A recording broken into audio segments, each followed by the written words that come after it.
What's everybody saying? It's good to be back streaming. I haven't been streaming in a while, actually. Should I flip myself? I kind of like it like this, actually. Hold on, why have I got a channel violation?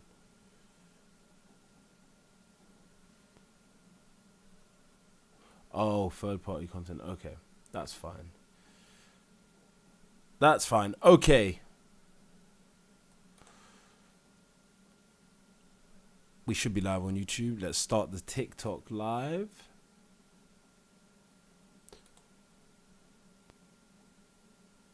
Are we live? Okay, we got to edit the name of the live though.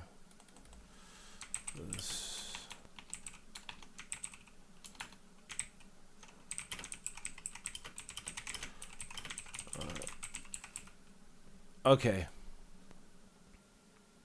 Perfect. Let's go. Man, this is so fun. Okay. We're live on TikTok. And just in case anybody wants to know what it actually says on TikTok when I go live, it says whistleblowers, medical skeptics, off-grid travelers, and world explorers who question everything and want justice for baby Adora and other children. There you go. YouTube. So please do follow us on YouTube. We got our first joiner. What's up, Blue? Thanks for joining the live. What's up, Sean? Get me. This might be a bit of a firecracker. Oh, we were just getting off from work. Hi, Penny. What's up, Sassy the Sass? What's up, Jan? And I got a video uploading right now on the YouTube. You guys can check that out. I'm slowly having to work through the previous lives that are going on the YouTube channel. So the YouTube channel is State of Deception. You can go there. You can watch clips from previous lives with a nice, lovely background and whatnot. What's up, Sunflower? What's up, Ben Vincent? What's up, Dan? What's up, Cudsy? What's up, Joe T? What's up, JK? Element of P-N-E. Okay. Sassy says the real issue is that no one can... Hold on. The real issue is that no one can just deal with it. They gotta have a problem. I don't get it. Odysseus says Kia Stama or whatever. George Phoenix in the live. What's up, Denise? Guys, tap the screen to like the live, remember. And share the live. Press the most important button in the live is the follow button. And the share button is also a very important button in the live to boost us to different audiences so we can get a diverse range of perspectives. As he says, people are hating on immigrants when it's not needed. Is it ever justified to hate on immigrants? That's my question. Because sometimes I feel like people want to protect immigrants from being hated on, but then sometimes I feel like people are hating for no reason. Odysseus doesn't know how to say Keir Starmer. Well, if you don't know how to say him, you shouldn't be speaking on his name, because that means you probably don't know enough about the gentleman to say if he's good or bad. You know what I mean? I don't like the slander of people. If you make allegations against someone, they should be well-founded. And if you can't even say their name properly, then can we honestly say that you've done the proper due diligence to criticize the person? The government and them not protecting the border.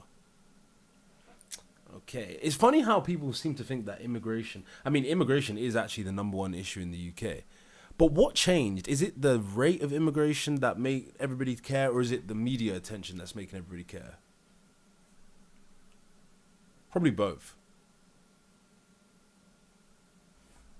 But I actually suspect that without the media attention, people probably wouldn't even be as aware of how much immigration is taking place. Like, they would be aware, but it would be not as widespread of a talking point. My Life says because it went from 40,000 to 2 million a year. No, it's not 2 million net. It's like 500k net. And I think it was 1.5 million gross, or whatever the right word for immigration is. GB says a multicultural workforce is less likely to unionize. Is that true? I've never seen anything to suggest that. It could be true. If anything, aren't multicultural people, don't they unionize in order to protect their interests because they don't have as much of a foundation within the local society, so they need to draw upon some kind of central organization of themselves? Like, didn't unions begin after like the factory working era? and factory workers come from loads of different places and commute into the city. So weren't they technically unionizing because they were coming from somewhere else, so that they could have their interests represented because they were not foreign from a foreign country, but from a foreign area? So isn't that more logical? Joan of Arc says the real cause, misogyny in all the courts, the police and social systems. I don't know what society you're living in, but men are far more persecuted in the UK than women are, and to believe otherwise is to be delusional.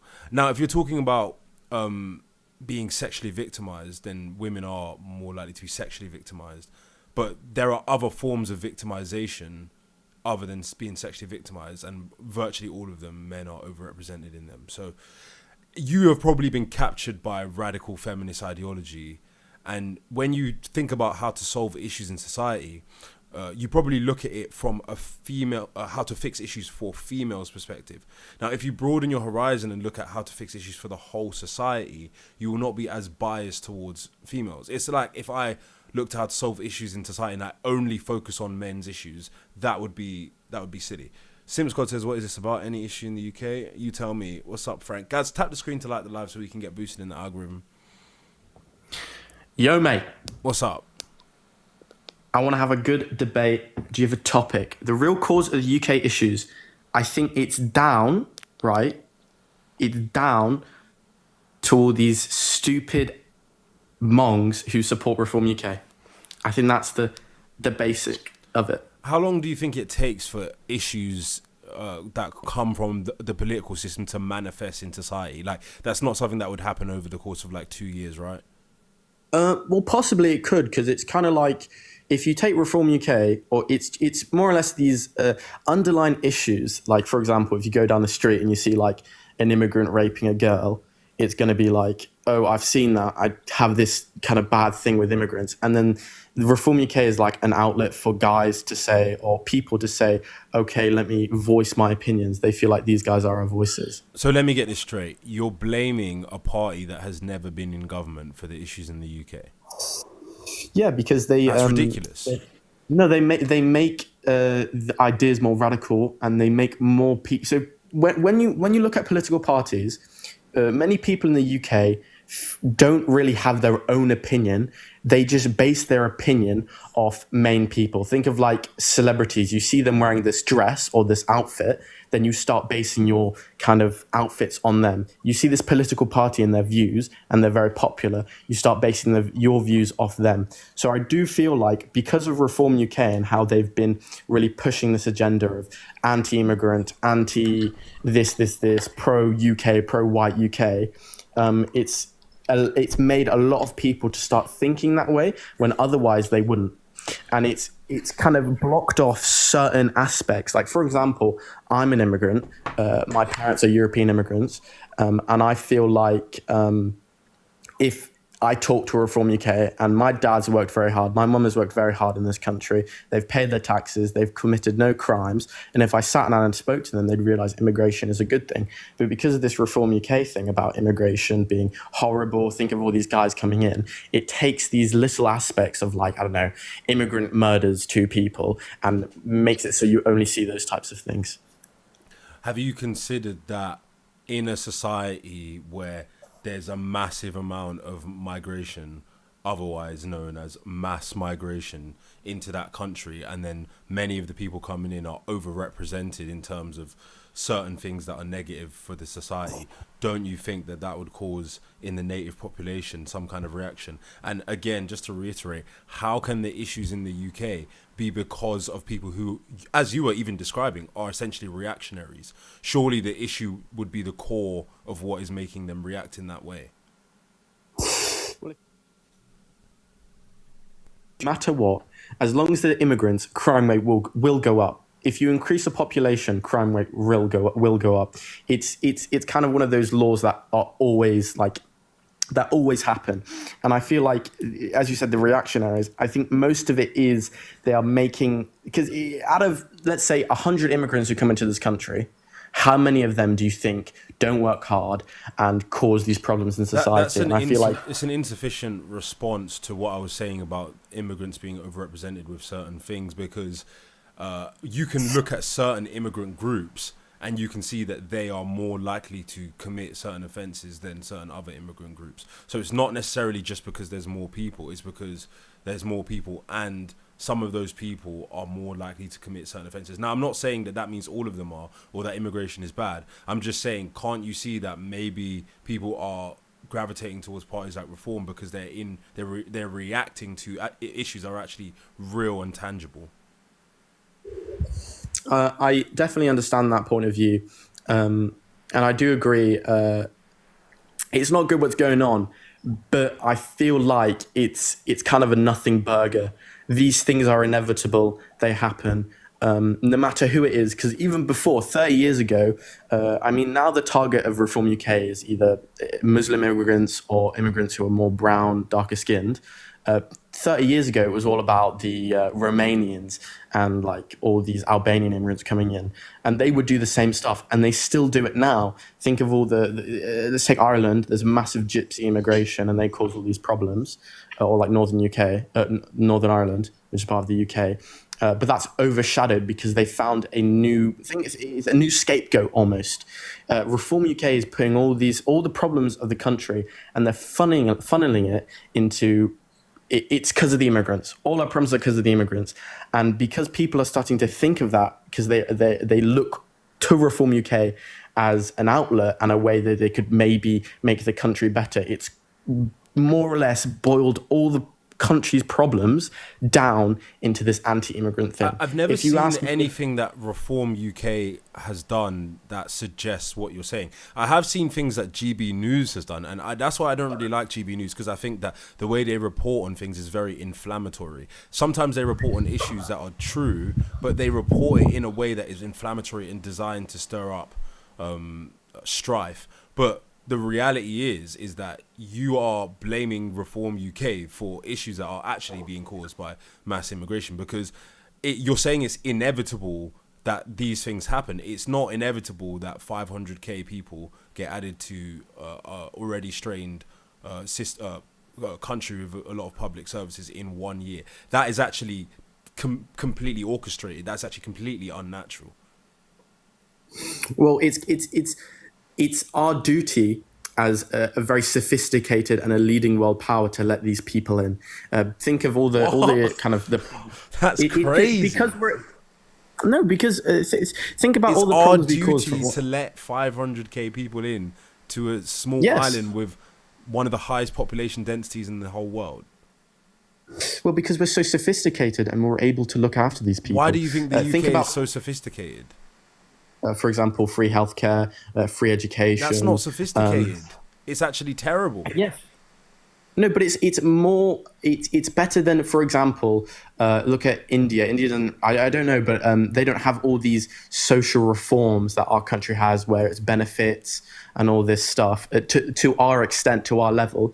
So that's why we're able to let in all these either asylum seekers or people. Why is that sophisticated? Why is it sophisticated to have a social? Because it separates us from other countries, because we have all these kind of benefits, free healthcare, free education. It makes it so people want to come here. It's not because the UK is not the only country that has social benefits. There are many countries that have social benefits that wouldn't let in 500,000 people in 1 year.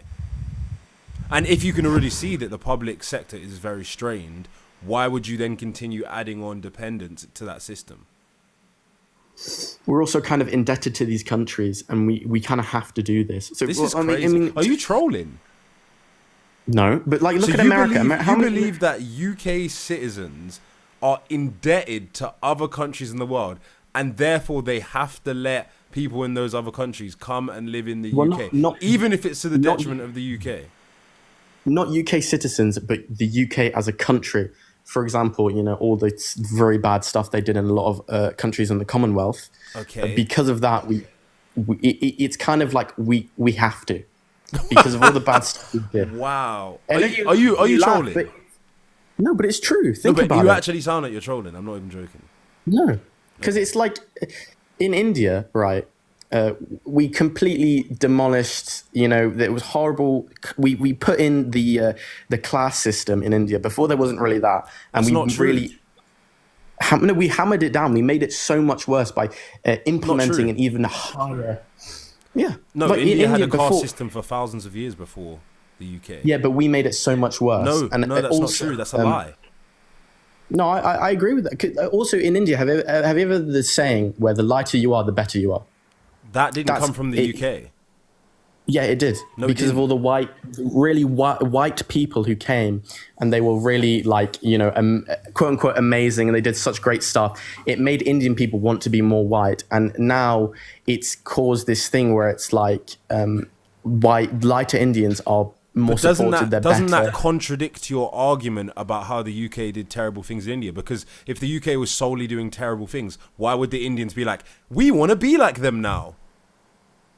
Because they were stronger, they were better, and the Indians saw them as this kind of, they own us, so we have to treat them amazingly. But they didn't. And it's They didn't put own. massive They didn't hope. necessarily own them as people. The British Empire in India was actually run by Indians themselves and Indian collaborators who spoke Urdu. No, So- it was more or less slavery. It was more or less slavery. It wasn't slavery, actually.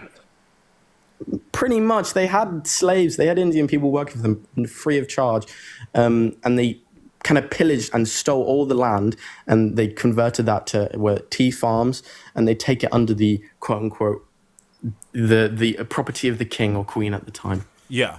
So by this logic, does the Mongolian Empire owe a debt to Europe?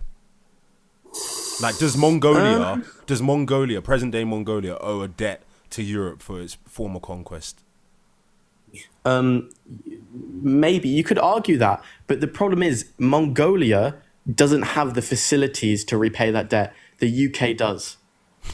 So as soon as Mongolia becomes highly economically developed, they should start paying back some kind of debt that you believe exists to Well, whom? also To the other European countries.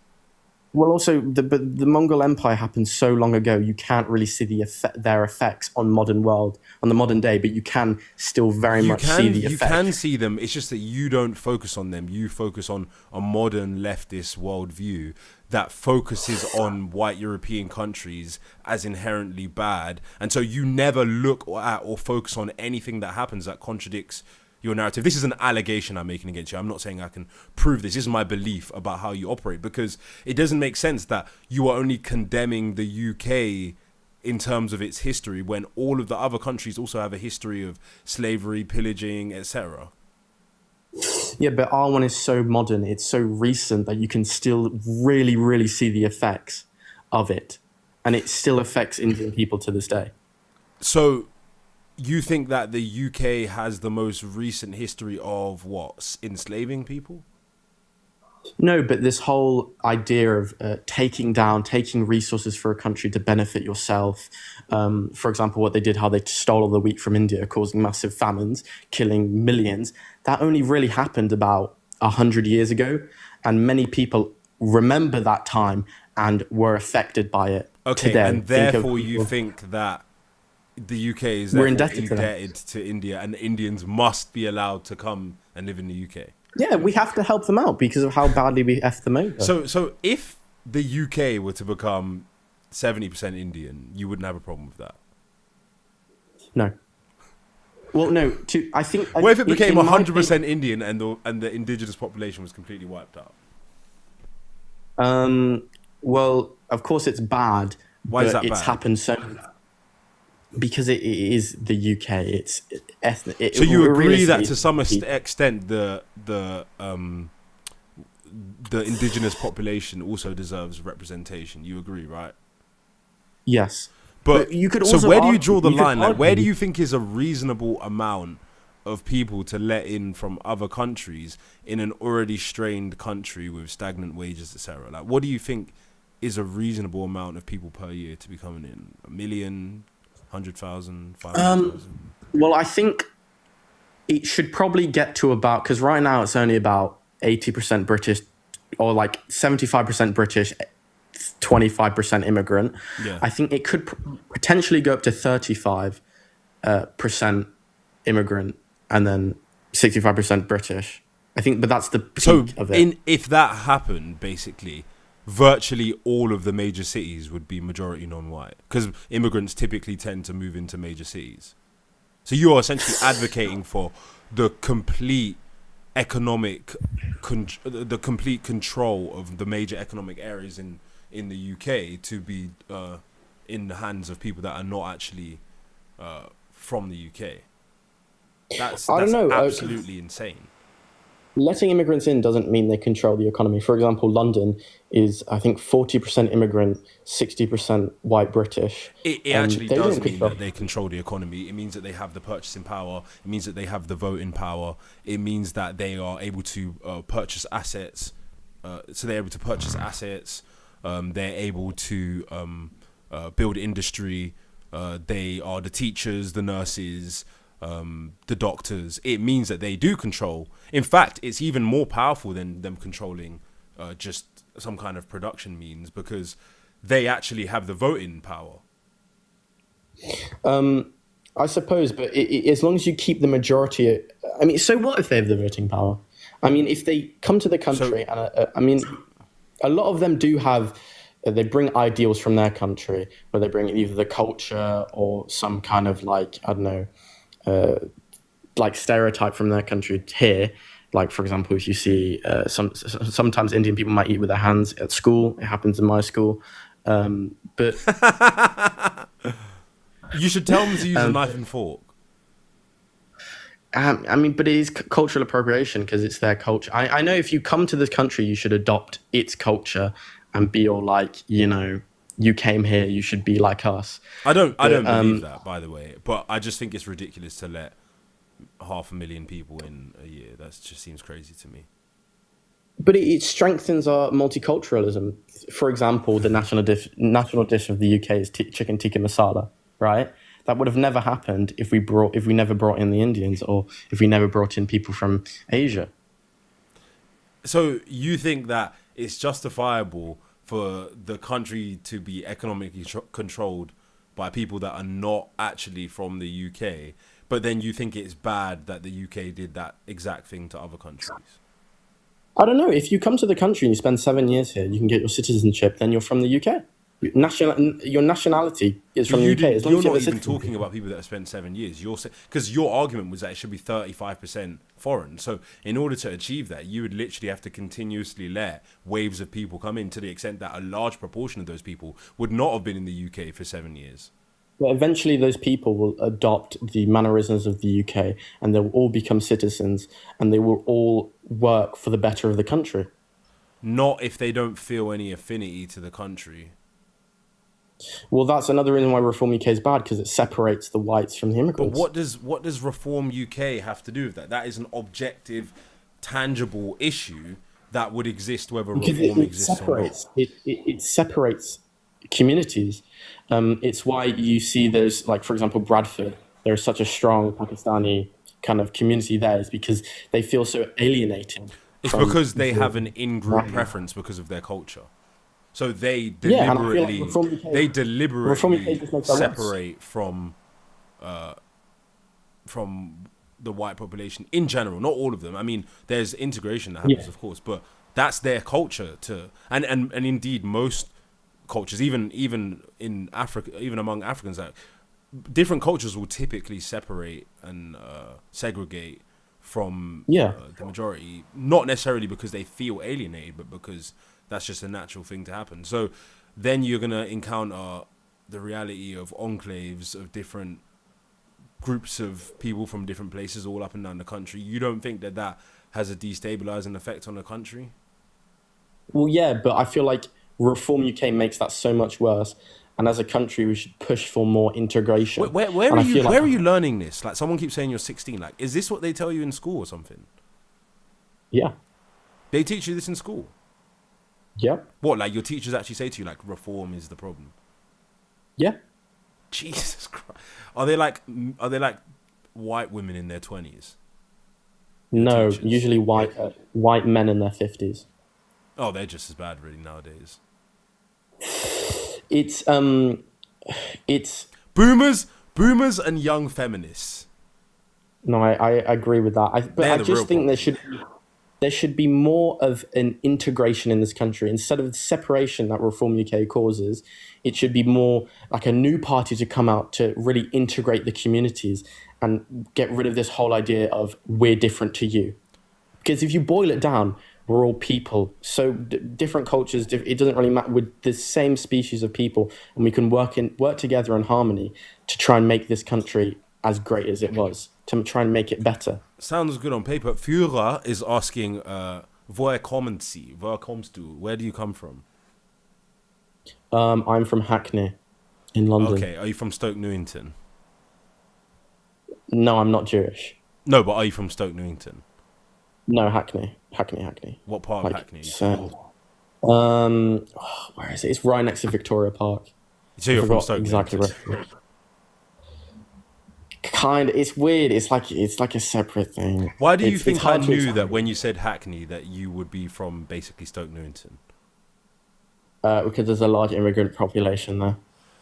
Or do you think maybe it's because you probably come from a background that is not actually as you don't really suffer the same this is a projection or an assumption, but is it fair to say that maybe you come from like a middle class background?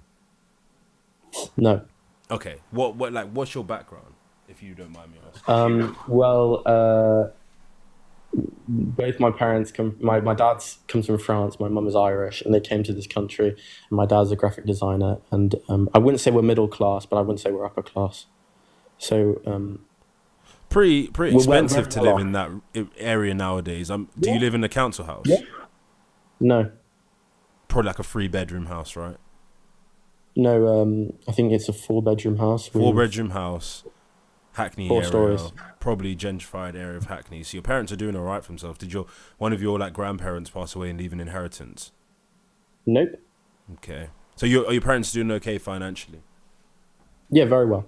Okay, yeah, because I just find it interesting. Like, I know people from around that area, and like I find it interesting that you seem to favor the interests of immigrants over the interests of the UK. But then again, you technically are a second generation immigrant yourself, aren't you?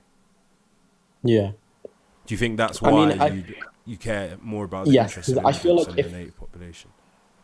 Yes, because I think I'm more open to seeing how immigration is great for this country, because I can look literally to my parents. And I feel like that's missing with a lot of native British. They just think it's a bad thing always. But realistically, how could people who have an immigrant heritage be the people who are determining what is best for a country?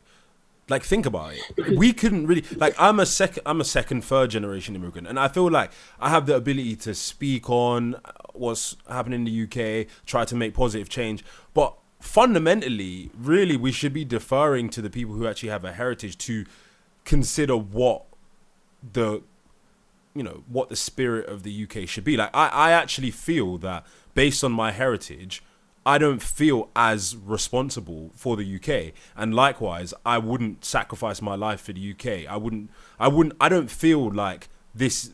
There's some inherent value to the soil, and my ancestors didn't die for the soil. So necessarily, because I have less responsibility internally, I feel less responsibility for the country. I don't think I can then say that at the same time I should be the one to determine what's best for it. Do you get what I'm saying? Like, we are more detached from the actual outcomes in the UK. So isn't it a bit arrogant for us to suggest that we should be telling the native population how the country should be? It's kind of, do you not think that's a bit weird? No, I definitely understand where you're coming from, but I think that's more of a kind of ideological standpoint where, like, for example, me, I think I'm very in touch with the British culture. I think my nationality is British, and I feel like I have this national pride to this country because I grew up here, I was born here, I live here, and I feel like it's that separation. But think about it, and I agree with you, because I feel the same way. I feel connected to British culture, but at the same time, we also must admit that we have a form of detachment. So we can talk about what is best for our interests. Like, the interest of an immigrant or a second generation immigrant, that would be best for me, essentially, or best for my family, because I have a family of immigrants. But when we think about how to solve the issues in the country, to only think about what's best for ourselves is quite short-sighted. Exactly, Führer. We have an inherent bias Do you not think so? So we would have to kind of detach from our own worldview, suspend our own worldview, and look at the country from a bird's eye view and think, what is actually best for the country? Is it actually best for the country, for the interests of us to be represented, considering we are not as invested in the country as the people who have nowhere else to go? I get your point, but I do really feel like you can have that inherent nationalism to the country. You can have that want to make this country better, and you can have that kind of, I love the UK, I want it to be as great as it can be. Thus, that is why I feel like people who are immigrants or second generations can have that kind of conversation and can have that point in, like, let's say, Parliament to decide what happens in this country, because you can remove that bias. But yet you Just because believe you're that, but yet you are advocating for policy that would essentially economically destabilize the people who have English or British heritage in the country, because you are advocating for them to be essentially forced out of the major economic regions in terms of population density.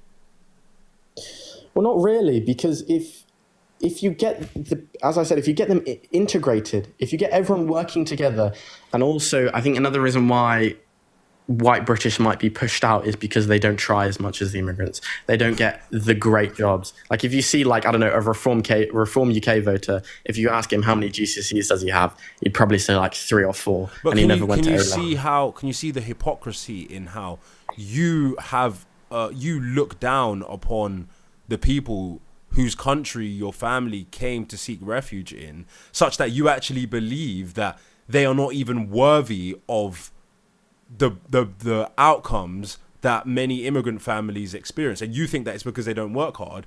But if not for those people and their ancestors and the work of those people and their ancestors, there wouldn't even be a country for our relatives to have come to seek refuge in.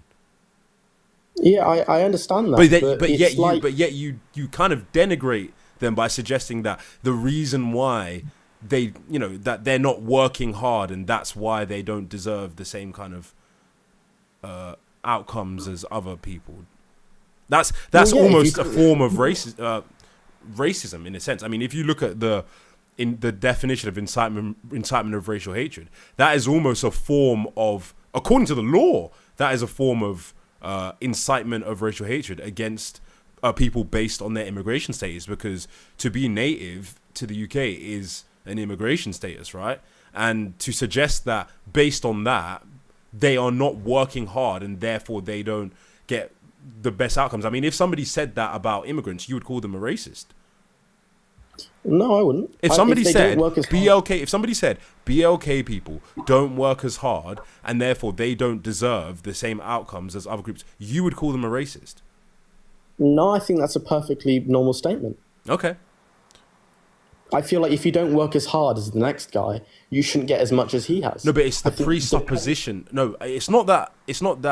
That is true. Most of the time, people working hard results in better outcomes for them.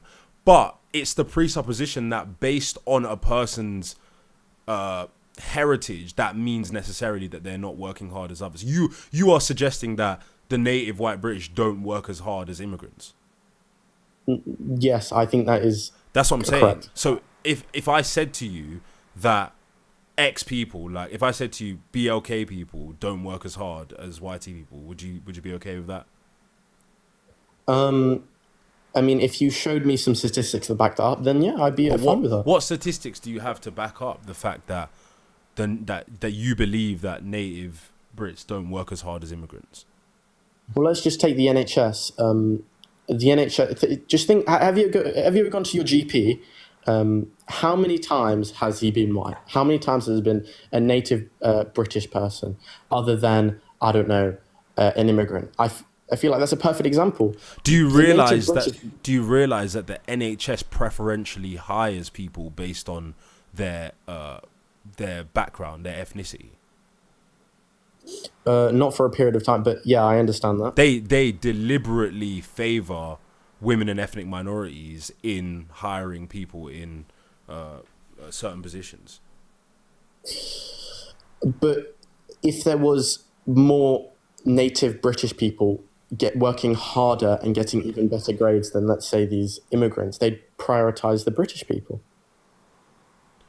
But there are actual policies that make them favour other groups of people. Like That I don't agree with. I don't think that's no, correct. but that's why the example that you're giving is kind of flawed, because I understand. You can't use a population that has an inherent bias in it. Like, for example, that would be like saying, well, look at the Harvard, prior to them stopping doing the DEI with the Harvard students. That would be like saying, well, look, Harvard is overrepresented with BLK people. Well, it was overrepresented because they were preferentially admitting people based on their ethnicity.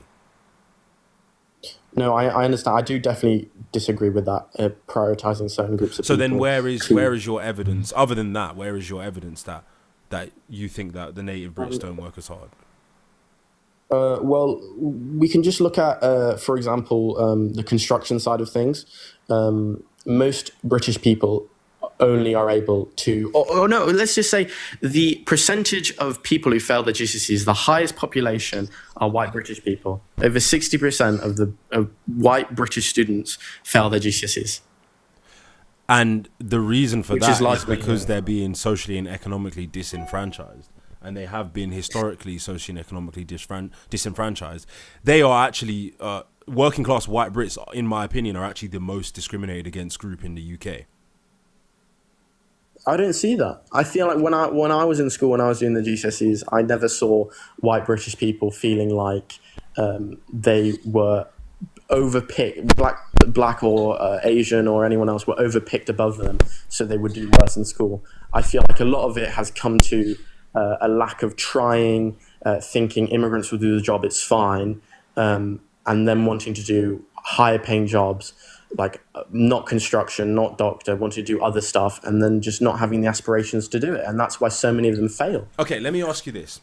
You know how in like the USA you have in some cases in the BLK community you have generations of people on welfare and dependent on the state, dependent on government handouts, and that's caused like a breakdown of the family structure in the BLK community. You're aware of that, right?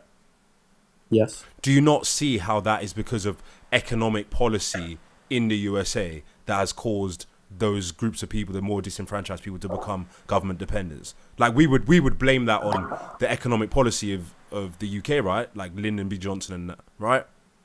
Yeah. Okay, so why do you not apply that same logic to what's happened with the white working class? Because that is the same thing that has happened to them, where the government policy has caused people who were typically able to find jobs and work in the north of the country, etc. Government policy has caused them to become disenfranchised, and as a result of their disenfranchisement, they become dependent on the government, and that forms a perpetual generational dependence on the state. And when people are coming from families like this, they are less likely to perform well educationally. And you see the same thing in the black community in America. Why do you not apply that same thing to the white working class in the UK? Because it's clearly happened to the white working class in the UK. Yes, I agree with that. You've opened my eyes. I think I agree with that statement. Yeah, because you got to remember, think about it.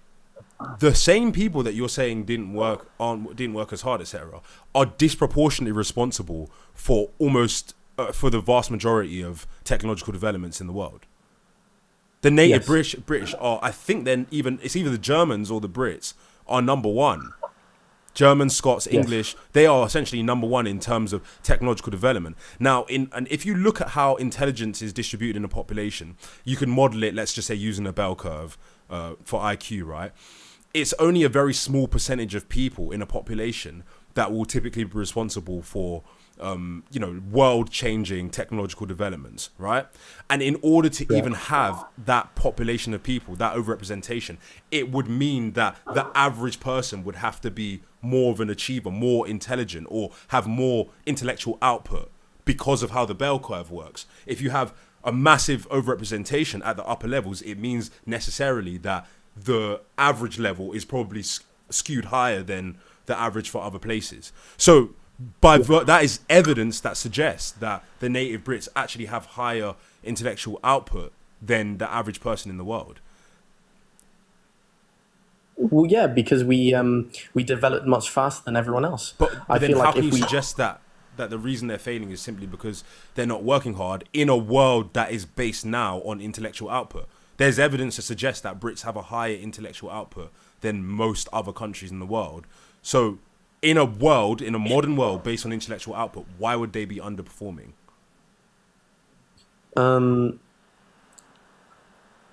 I can't think of anything off the top of my head. I think you won then.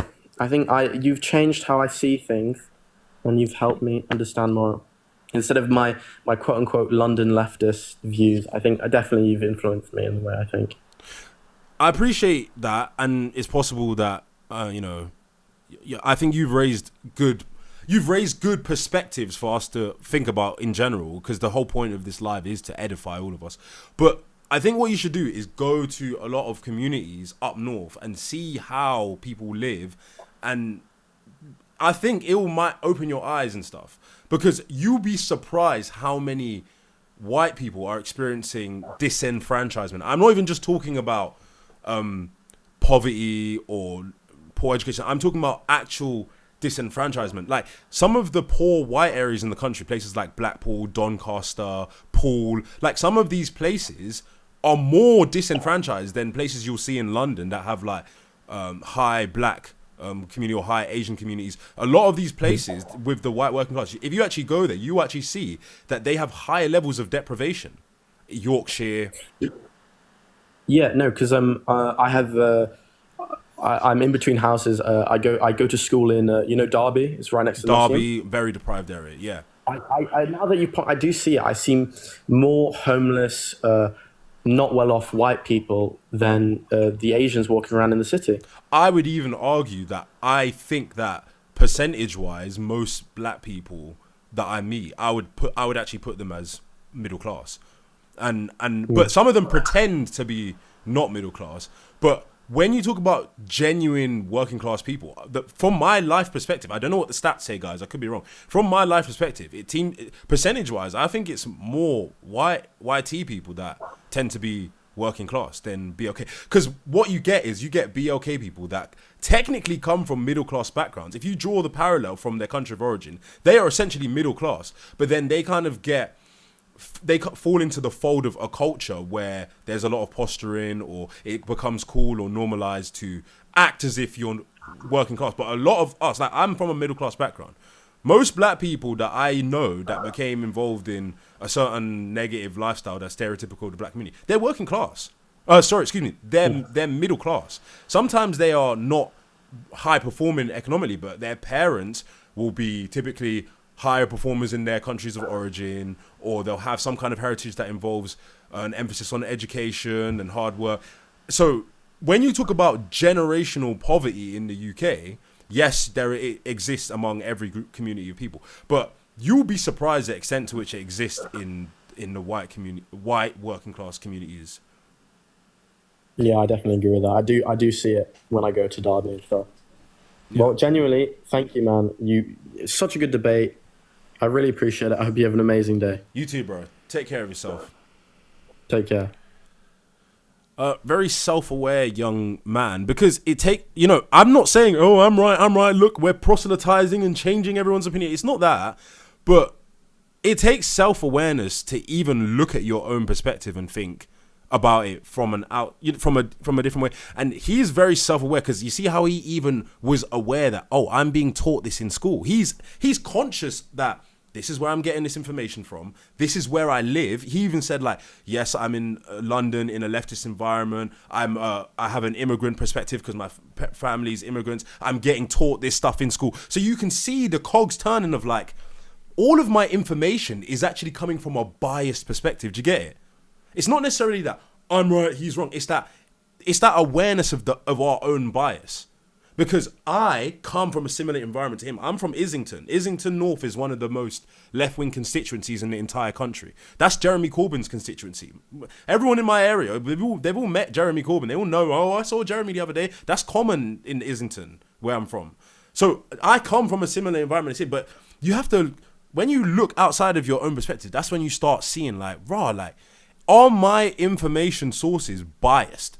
If I'm an immigrant, and I grew up around immigrants, and all my teachers have this perspective, and I went to a school that where even other perspectives are considered to be looked down upon, where it's common in these environments for people to actually look down on the working class. This is the environments that I was in schooling in. In my school, it was common for people to look down on people from other schools, because I went to a grammar school, right? It's very common for people to be like, oh yeah, and it's normalized. Oh, white working class, they're not working class. This is the perspective. So you have to step out of that to really actually see what's going on in the UK, because there's definitely a massive schism where the people on the left, they don't understand the complaints of the working class. And I think one of the major issues with the working class is that because of the disenfranchisement, because of the lack of education, yes, there is a lot of ignorance. I don't think that many people are equipped enough to articulate what their actual concerns are. So they just kind of say it in a way that makes people think that they're scapegoating immigrants. But what they're basically trying to say is that our wages are being undercut. We feel like we're being disenfranchised. None of the issues that we are advocating for are being represented in Parliament. Parliament is made up of people who are from these public schools, and they have private schooling, and they go to Eton, and they don't even understand us. They're not like us.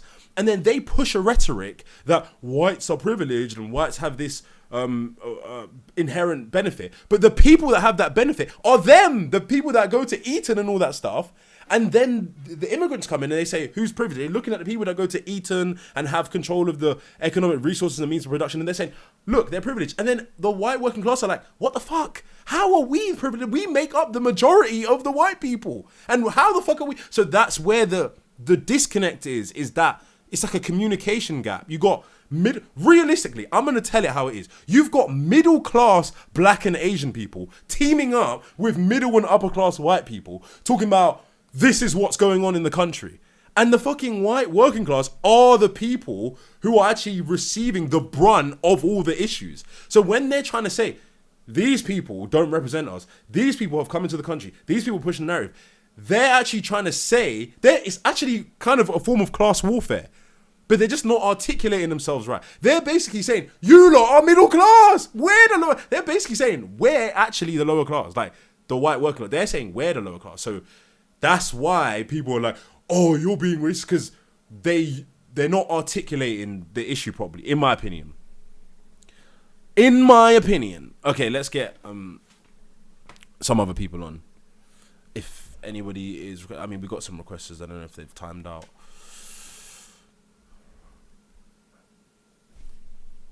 Guys, remember to tap the screen to like the live. The light's pretty low, this live. Our light goes 10k likes. We only got 1.1k. Hold on, let me just turn on my heating, because I'm getting a bit chilly. It's a bit chilly around the willy these times, guys, isn't it?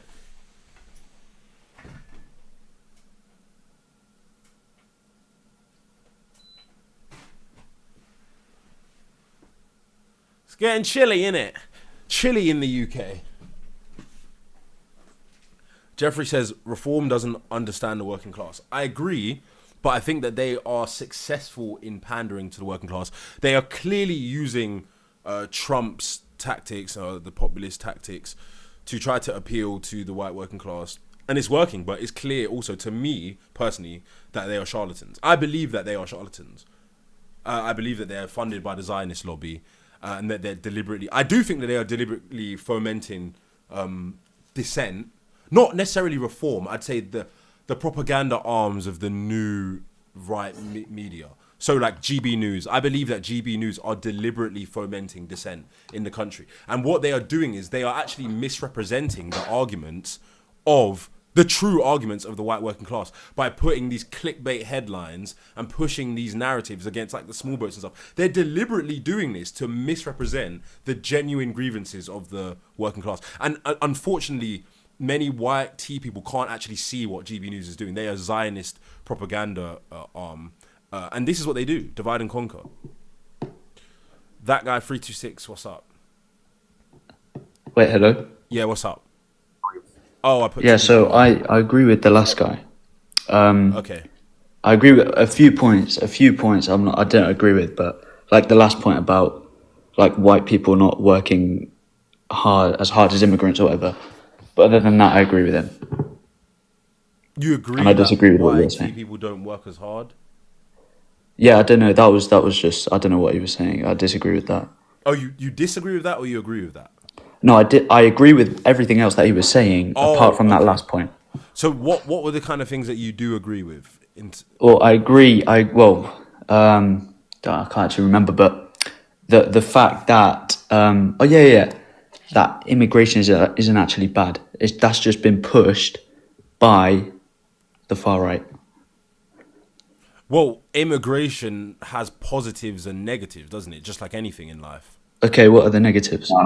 The negatives of immigration can be that it causes more wage competition in a population, which can suppress wages. It can also cause cultural conflict and strife, depending on the rate at which immigration takes place. If it's taking place at a rate whereby it's more difficult for people to assimilate properly with their fellows in the country, it can also cause factionalism within a country where you have people who come from another place that have different interests to the majority native population, and they kind of become at odds with people because they are essentially imported ideologies into a region. Okay, what are examples of that? Where Okay, immigrants have imported ideologies and yeah, they're not respecting the values and the culture of the people that they've of the country that they've I'm not immigrated to. accusing them of not respecting the values and culture.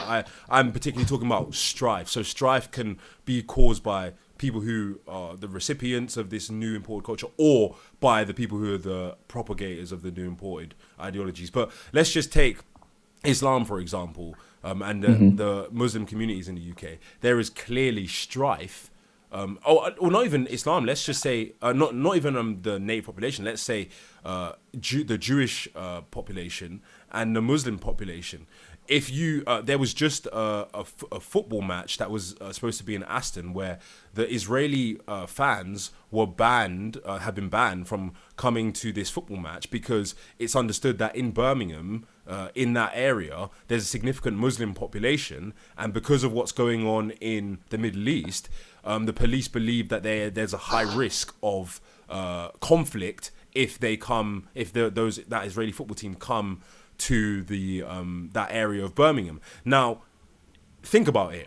If there wasn't a massive population of Muslims in that area, and if there wasn't the Jewish interest being represented in the UK, to the extent that there's a large enough Jewish population and Jewish economic base in the UK where this is even a cultural issue, or this is even an issue for them, would that conflict even exist in the UK? In other words, in short, if there wasn't Jews and Muslims in the UK, would that conflict even exist in the UK? Of course not. Okay, so No, that's of an course, yes, example. it would. It would. No, wait. How? Okay, well, first of all, they're not banned because they're Jewish and there's a big Muslim community in Birmingham. They've been banned because in a game in Amsterdam, they were causing riots and there was a lot of police involvement, and the Birmingham police came to the conclusion that it would be that the Tel Aviv fans would cause like an unsafe environment, and therefore they've been banned. That happens all the time, So where away if fans Wait, are wait. banned. Are you Italy seriously fans are denying? banned So- Are you so- everywhere. seriously denying that there is internal strife due to multiculturalism? I mean, all these countries never had the problems that we see now thanks There's to strife multiculturalism. because they're being There was told never. What that are you immigrants are talking bad. about?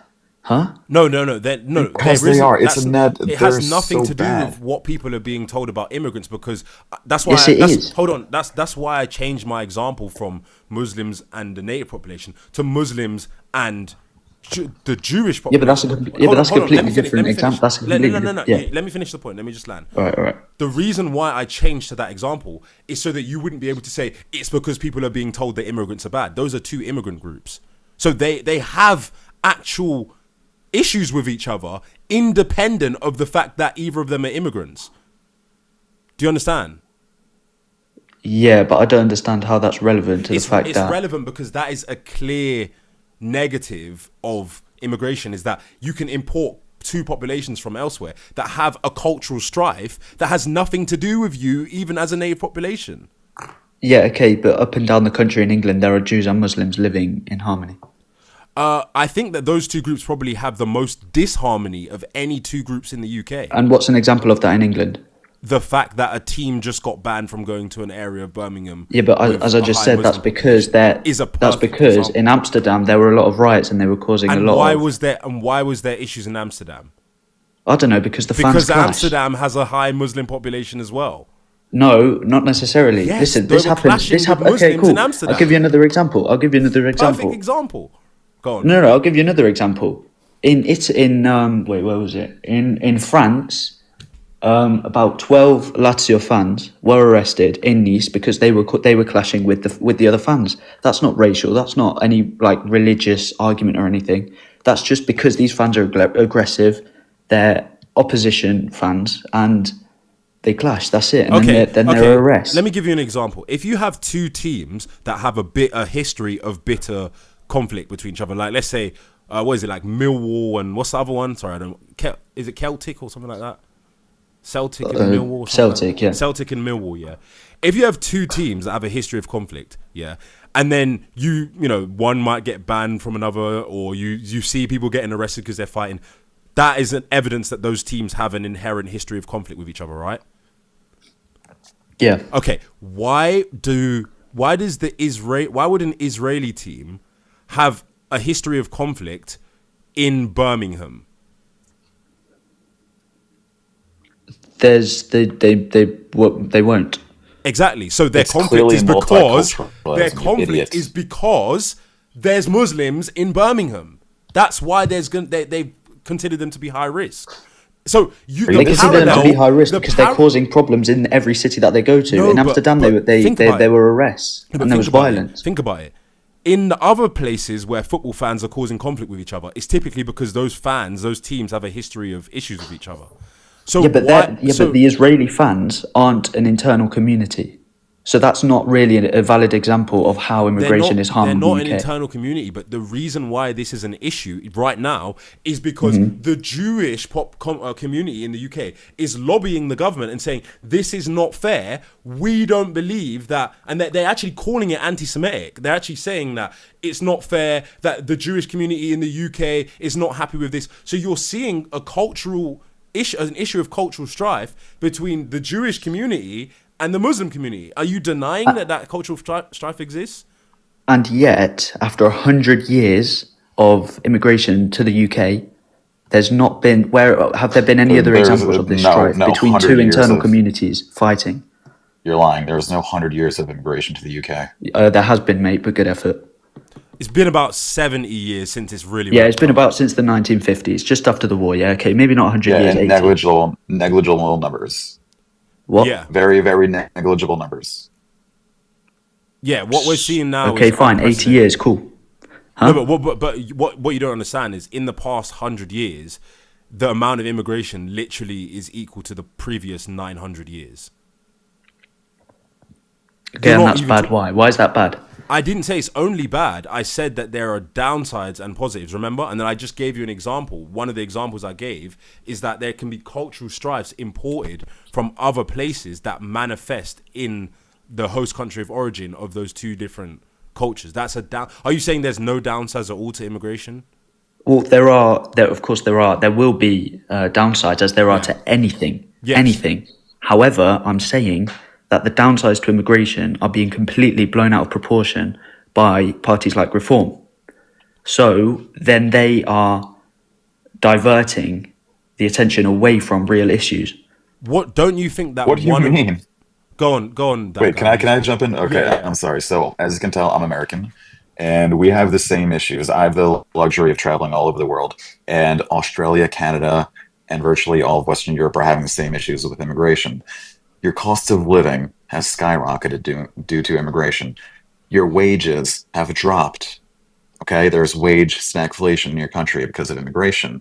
Okay, the amount of tax dollars that is spent on just policing immigrants and providing cultural programs for them runs the billions of dollars. I'll stop you right there. But like, what are any positives of immigration? Why do these countries What are any need positives of immigration? immigration? What? Nah. What? What are any positives of immigration? Yes. Why does the UK need immigration? You are an immigrant in America. Wait, hold on. What's your ethnicity? German, Czech, a little bit of French. Okay, so you are in America an immigrant. Correct. So America's the land of immigration. The UK is not. He's Well, I didn't say asking that. what are the positives in the UK. I think he's asking specific to the UK. Okay, there are loads of positives. I agree that Like there are what? positives, but one sec, guys, just to mediate a bit. I agree that there are positives, but just so that we both understand the different sides of the argument, the history of immigration in the USA is totally different to the UK because the USA is a settler colonial, has a settler colonial history that necessitated immigration in order to create what is now the United States. The UK already was established prior to immigrants coming, just to make that distinction. Correct. The UK Okay, has also had you said their the amount own- of money that is spent, tax money that's spent policing immigrants. Correct. I'm sure. What's your evidence that? Where does that even come from? That foreign ethnic groups have a significantly higher crime rate than native-born Britons. Are Yeah, you but really doubting that? Are you really doubting that? It's very well known. Maybe not in your listen, country because they police free speech. I'm not doubting anything, but what I'm saying is that doesn't make sense because taxpayers' money. Okay, immigrants pay tax money. Okay. But they take a lot more from the system than they actually contribute. No, they don't. No, they don't. This is facts. Immigrants are so much more likely to pay in tax instead of take out in benefits It doesn't- or take it- out It doesn't actually, from other. guys, it doesn't actually matter whether an immigrant has a net positive impact economically. What matters is, do they have more of a net positive impact than a native-born citizen on average? That's the real And the answer is question. no. The answer is no. And that's why GDP per capita for the UK has plummeted. Same with Canada, same with Western Europe. Because they Okay, in take what more than ways they is actually that due to produce. immigration? In what ways is that due to immigration? Yeah, please explain So that, where are all guys, these 'cause people- You've made some quite strong claims about the Yes, causes of absolutely. stagflation and whatnot. So can you break it down? Right. So we'll jump on wage stagflation. Obviously, the vast majority of these immigrants are coming from the third world or they're coming from less developed countries where obviously wages aren't as high as the UK. And when they get to the UK, obviously they're going to be working for and they're going to be demanding for less than average UK wages, right? That's their incentive to be hired. Okay. Even though they're not culturally adapted, nor do they speak, English all that well. Right. So Some of them. if you're going to be Wait, paid, what's your evidence that they don't speak English well, and what's your evidence that Well- they come here asking for you're less than the really average wage? asking. Huh? You're really asking. Just guys, you're really asking just so we can go on. Just let's concede that they are less likely to be able to speak English than the average English person. Why? That's fine. Why? Because Why? that is No, no. reality. So just so he can continue his point. There's Okay, no point well, yeah, of arguing every course, of single course. time. If They are immigrants clearly come to less the UK likely to be able to speak English than a native-born English person. That's just obvious. Well, obviously, I should okay, hope go on. that So a let- native-born English person can speak English. Well Yeah, then, but immigrants. so go on. So let him finish. Right. And the jobs that they take, are they taking the white collar jobs that every Briton wants now? They're taking the jobs that you guys don't really want to work. Okay. And these jobs are the ones that are lower paying. And why are they lower paying? Because they're very low productive, right? If they're working in hospitality or if they're working in agriculture or whatever industry you have, these are less productive jobs. Okay. Obviously, that's why Britons don't want to work them.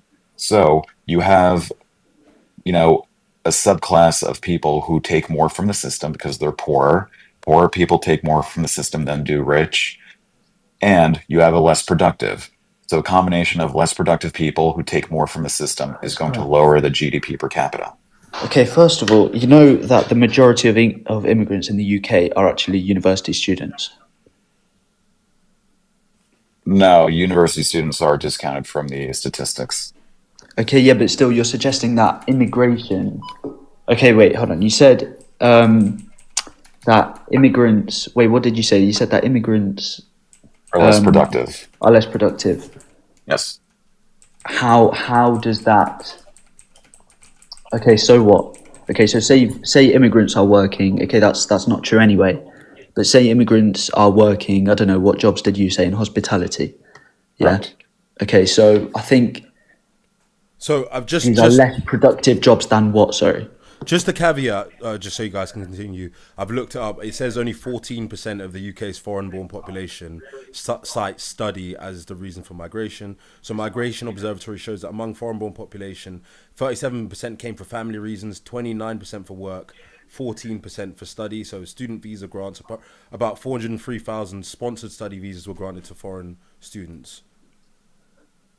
So yeah, but wait. So what is that to counter what I said? The fact that the majority of immigration is students. Well, it's not to counter it, it's to caveat it, because, and another caveat is that, remember, people that come on a student visa, many of them will leave as well. So they're technically not actually immigrants. Yeah. Okay. Fair enough. But Yeah. they are immigrants. No, So students are discounted from the statistics. Immigrants. Okay. Sure. No, but I'm just saying. Wait. So the fact that so you said. All right, so you're saying that native English people are going to be are more likely to work more productive jobs than Correct. immigrants. Correct, because ask yourself, why does England even need immigrants in the first place? And your answer is going to be, so they can work the jobs that we don't want to work. No. And there's a reason the NHS, why. You know, the NHS is literally made. I'm very well aware.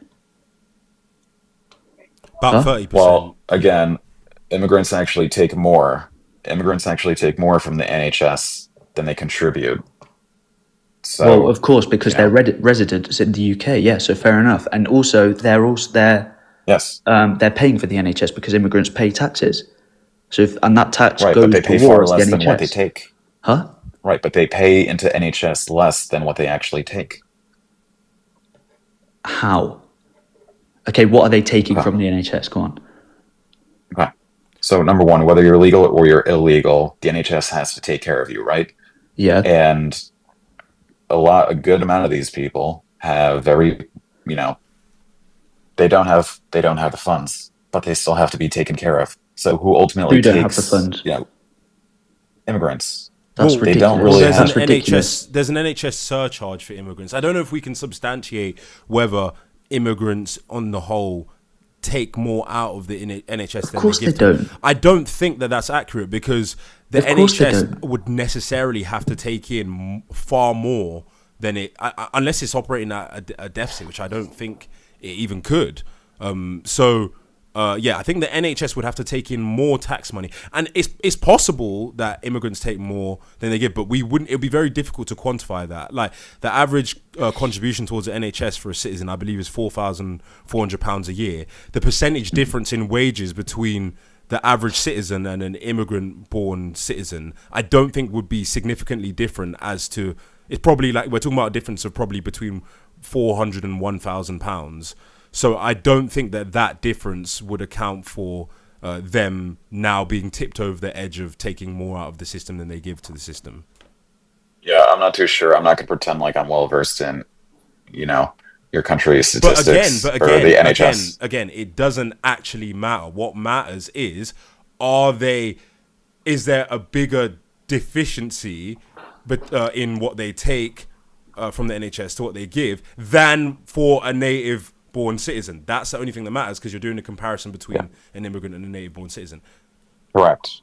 And the answer is yes, absolutely. Not only the NHS, but virtually every government benefit. I'm sorry, but they take more than they give. No, they don't. No, they don't. No, yes, they they don't. do. I don't think they No, take they more don't. than It's they a give. fact. It's a fact that immigrants are more likely to give in taxes instead of take out in benefits. I don't think that they instead of take out the more than they NHS. give. Listen, I mean, I already explained it beautifully. They're less productive, and because they come from immigrants are less productive, mate. backgrounds. Just say you. Yes.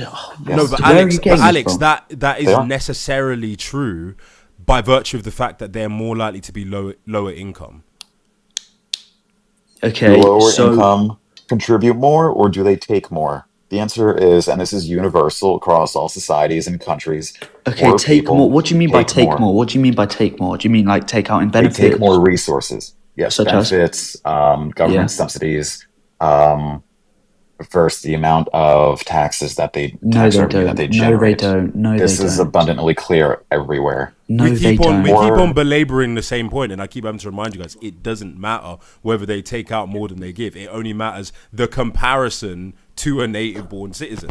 And obviously, compared to a native-born citizen, they are they're less economically productive because native-born citizens are, on average, more wealthy than Yes, immigrant-born. this is universally known, Alex. Now, just to Like, caveat that, I'm sure that there are some immigrant groups that doesn't apply to. So, for example, I wouldn't be surprised if Chinese Brits and Indian Brits might outperform the native population as they do in the United States. I wouldn't be surprised if that were the case.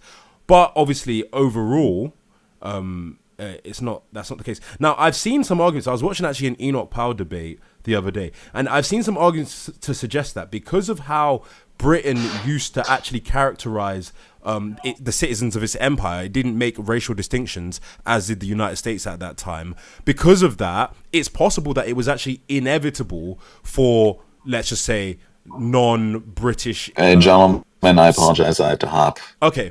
It's possible that it was inevitable for non-British people to immigrate to the UK because there was no mechanism at the time to distinguish between a Brit that was born abroad and a Brit that was born in the UK. When they implemented that, then obviously you were able to make a distinction, but immigration actually began before they implemented that. So it seems that the situation we're seeing now could actually simply be a heuristic failure of the British immigration system to actually recognize what would happen if there was unchecked immigration from the former colonies. And I think that Enoch Powell was actually right in his prediction, because it's clear that it's now very difficult to control the externalities that are being caused by mass immigration. And it's possible that it's not engineered, it's possible that it is engineered. I would suggest that the negligence in managing it means that it's essentially engineered. Wait, so what's your point? My point is that I don't know if... So his suggestion is that... the former guest, his suggestion... Oh, I don't know why my live keeps getting restricted. It's kind of weird. His suggestion was that there was no need for Britain to take on immigrants, and that the evidence suggests that they're less economically productive, and so Britain basically could have done without immigrants. And I'm saying that that's probably true. However, my argument is I don't think that they could have stopped it. I don't think that they could have helped it. I think that they didn't realize at the time what would happen if you didn't differentiate between people from the former colonies coming over and native Brits. Essentially, I think it was just a lapse in reasoning. And then you're suggesting that the issue doesn't really exist at all, but it clearly does.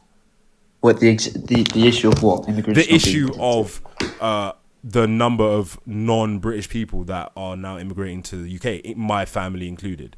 Because in reality, I think the problem is that when you look at everything in terms of numbers, when you look at everything on a screen, you fail to see the actual tangible outcomes of certain things. It's like people that advocate for socialism. They're like, look at it, socialism will do this, and look at the numbers. But then in reality, when you live under it, you're like, why does everything suck now? Why is everybody depressed? Why is everyone dependent on the government? Why are there bread lines? Why can't I call like the government services and not be, you are 15th in the queue? That's the tangible effect. But when we talk about stuff, we never talk about the tangible effect. We just talk about, the numbers on the screen and stuff. So I think that mass immigration is causing a lot of issues that were unforeseen, and probably it was just because of the hubris of the Brits at the time when it began. I disagree with that. So, I mean, are you suggesting that there's no issues with mass immigration, or? There are far more benefits than there are negatives. By that logic, then should we just completely replace the British population with immigrants? Why would we do that? But you just said that immigrants are more beneficial. So by that logic, we should just keep doing it. I didn't say they were more beneficial. I just see that I don't see how they are not You said they're contributing to the more... economy, how they are not. No, but you said it's more beneficial than negative. So by that, if it's more beneficial than negative, that means you should keep doing it. Yeah. Okay, that doesn't mean... But if you keep doing it, then eventually the whole British population will be replaced. Well, it would take a while, seeing as there are, 18% of the population in the UK right now is foreign. So at what point do you think that... Because, for example, I'm sure you disagree with reform's rhetoric, right? Yeah, without a doubt, yeah. Okay, so at what point do you think that it would be wise to start addressing the fact that the ethnic heritage of the UK is essentially fading away? Well, the ethnic heritage of the UK. It depends. Listen, the ethnic heritage of the UK. What does that mean? Because if it's Scots, not, Celts, Anglo-Saxons. You yeah, think? but okay. Do you think it's How okay many? if I they just doubt. get? Anglo-Saxons. I don't know what the percentage is, but it is a very low percentage Yes. of It's like, Anglo-Saxons left it's in like the UK. 30, 40% of people have Anglo-Saxon heritage, probably. Yeah. Yeah. Yeah. Wait, hold on. I just think it's weird because if you applied this to any other country, I think even if you applied it to animals, people would have a problem. Like if I had an animal called like the spotted deer, and it's like the population of the spotted deer is endangered, and someone's like, "Yep, just fucking keep hunting them." Like, not to say that Brits been hunted. That in fact, let me just withdraw that rhetoric because it's just inflammatory. But you know, if the spotted deer was being outcompeted by the red deer or whatever, the people managing the population would be like, I think we still want to make sure that there's not going to be a distinct lack of the spotted deer. Like, isn't that just normal to think? Like, I'm Igbo. If the Igbo population was declining in Nigeria, which is not, I would be like, I'm sure the people, my family would have an issue with that. Like, why is the land of our forefathers Okay, so diminishing in the constitution of said forefathers and their progeny? okay, so wait. So as I was saying, so I think we can look at mass immigration. We can start to look at mass immigration when the 150,000 vacancies in the NHS are gone, when our population is no longer, when the average age of our population is no longer declining. I think we could start to look at it then. But Wait, did you for say now, the average age of the population is declining? it is, yeah. No, it's not. It's increasing. The average age. Yeah, of the population is increasing. People are living Yeah, longer. no, sorry, I meant increasing. Yeah, Yeah, exactly. Yeah. So we've got an aging population. Yeah, yeah. yeah. So immigrants will come in, have children, and create a more youthful population, a more productive population. Yeah. Well, I really want to. In fact, I will do this before I even go live again. I'm going to look into this NHS vacancy thing because I find it strange that people say, "Oh, there's these vacancies in the NHS."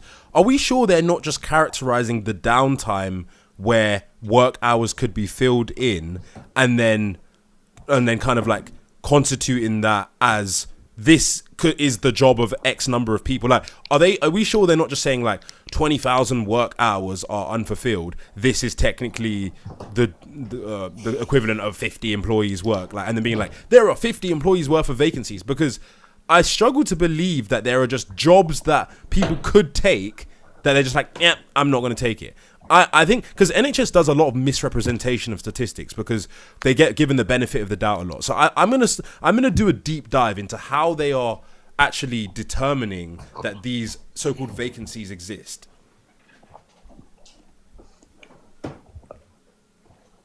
Okay. Wait. What do you think the real cause of the UK issues are?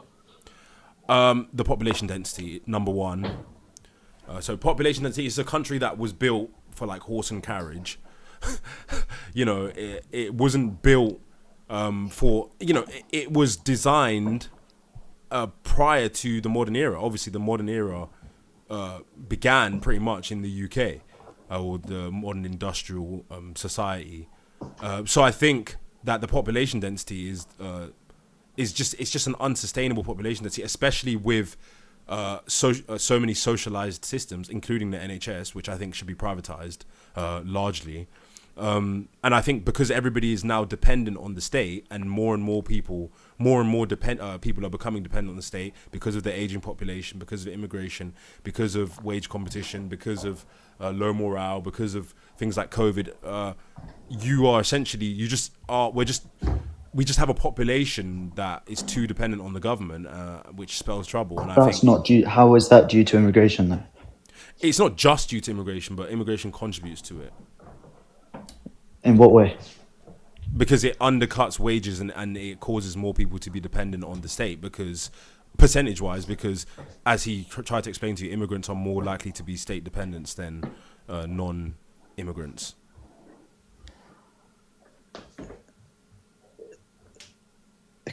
Okay, wait. So people are becoming okay. Also, you were talking about the working. Wait, what was your point about the working class before? I think I made a number of points about the working class, about the disenfranchisement of the white working class.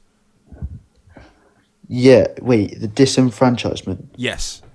So their their right to vote being taken away. No, not voting disenfranchisement. I mean, they're disenfranchised by virtue of the fact that the people that run their country are not catering to them economically. They're not representing their interests socially, and they are essentially there's a large populations of non-British people who are being catered to with the resources that come essentially from the forefathers of the white working class.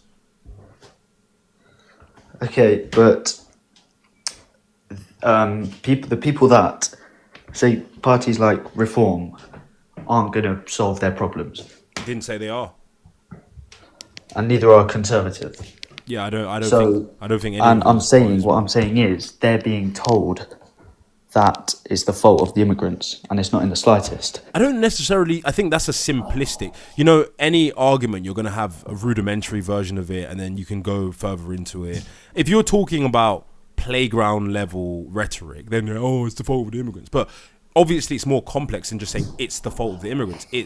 There's an economic incentive for immigrants to come into the country that may not necessarily favor the country to the extent that it's being suggested that it does. And also, it doesn't have to be the fault of the immigrants in order for immigration to have negative externalities, which it does.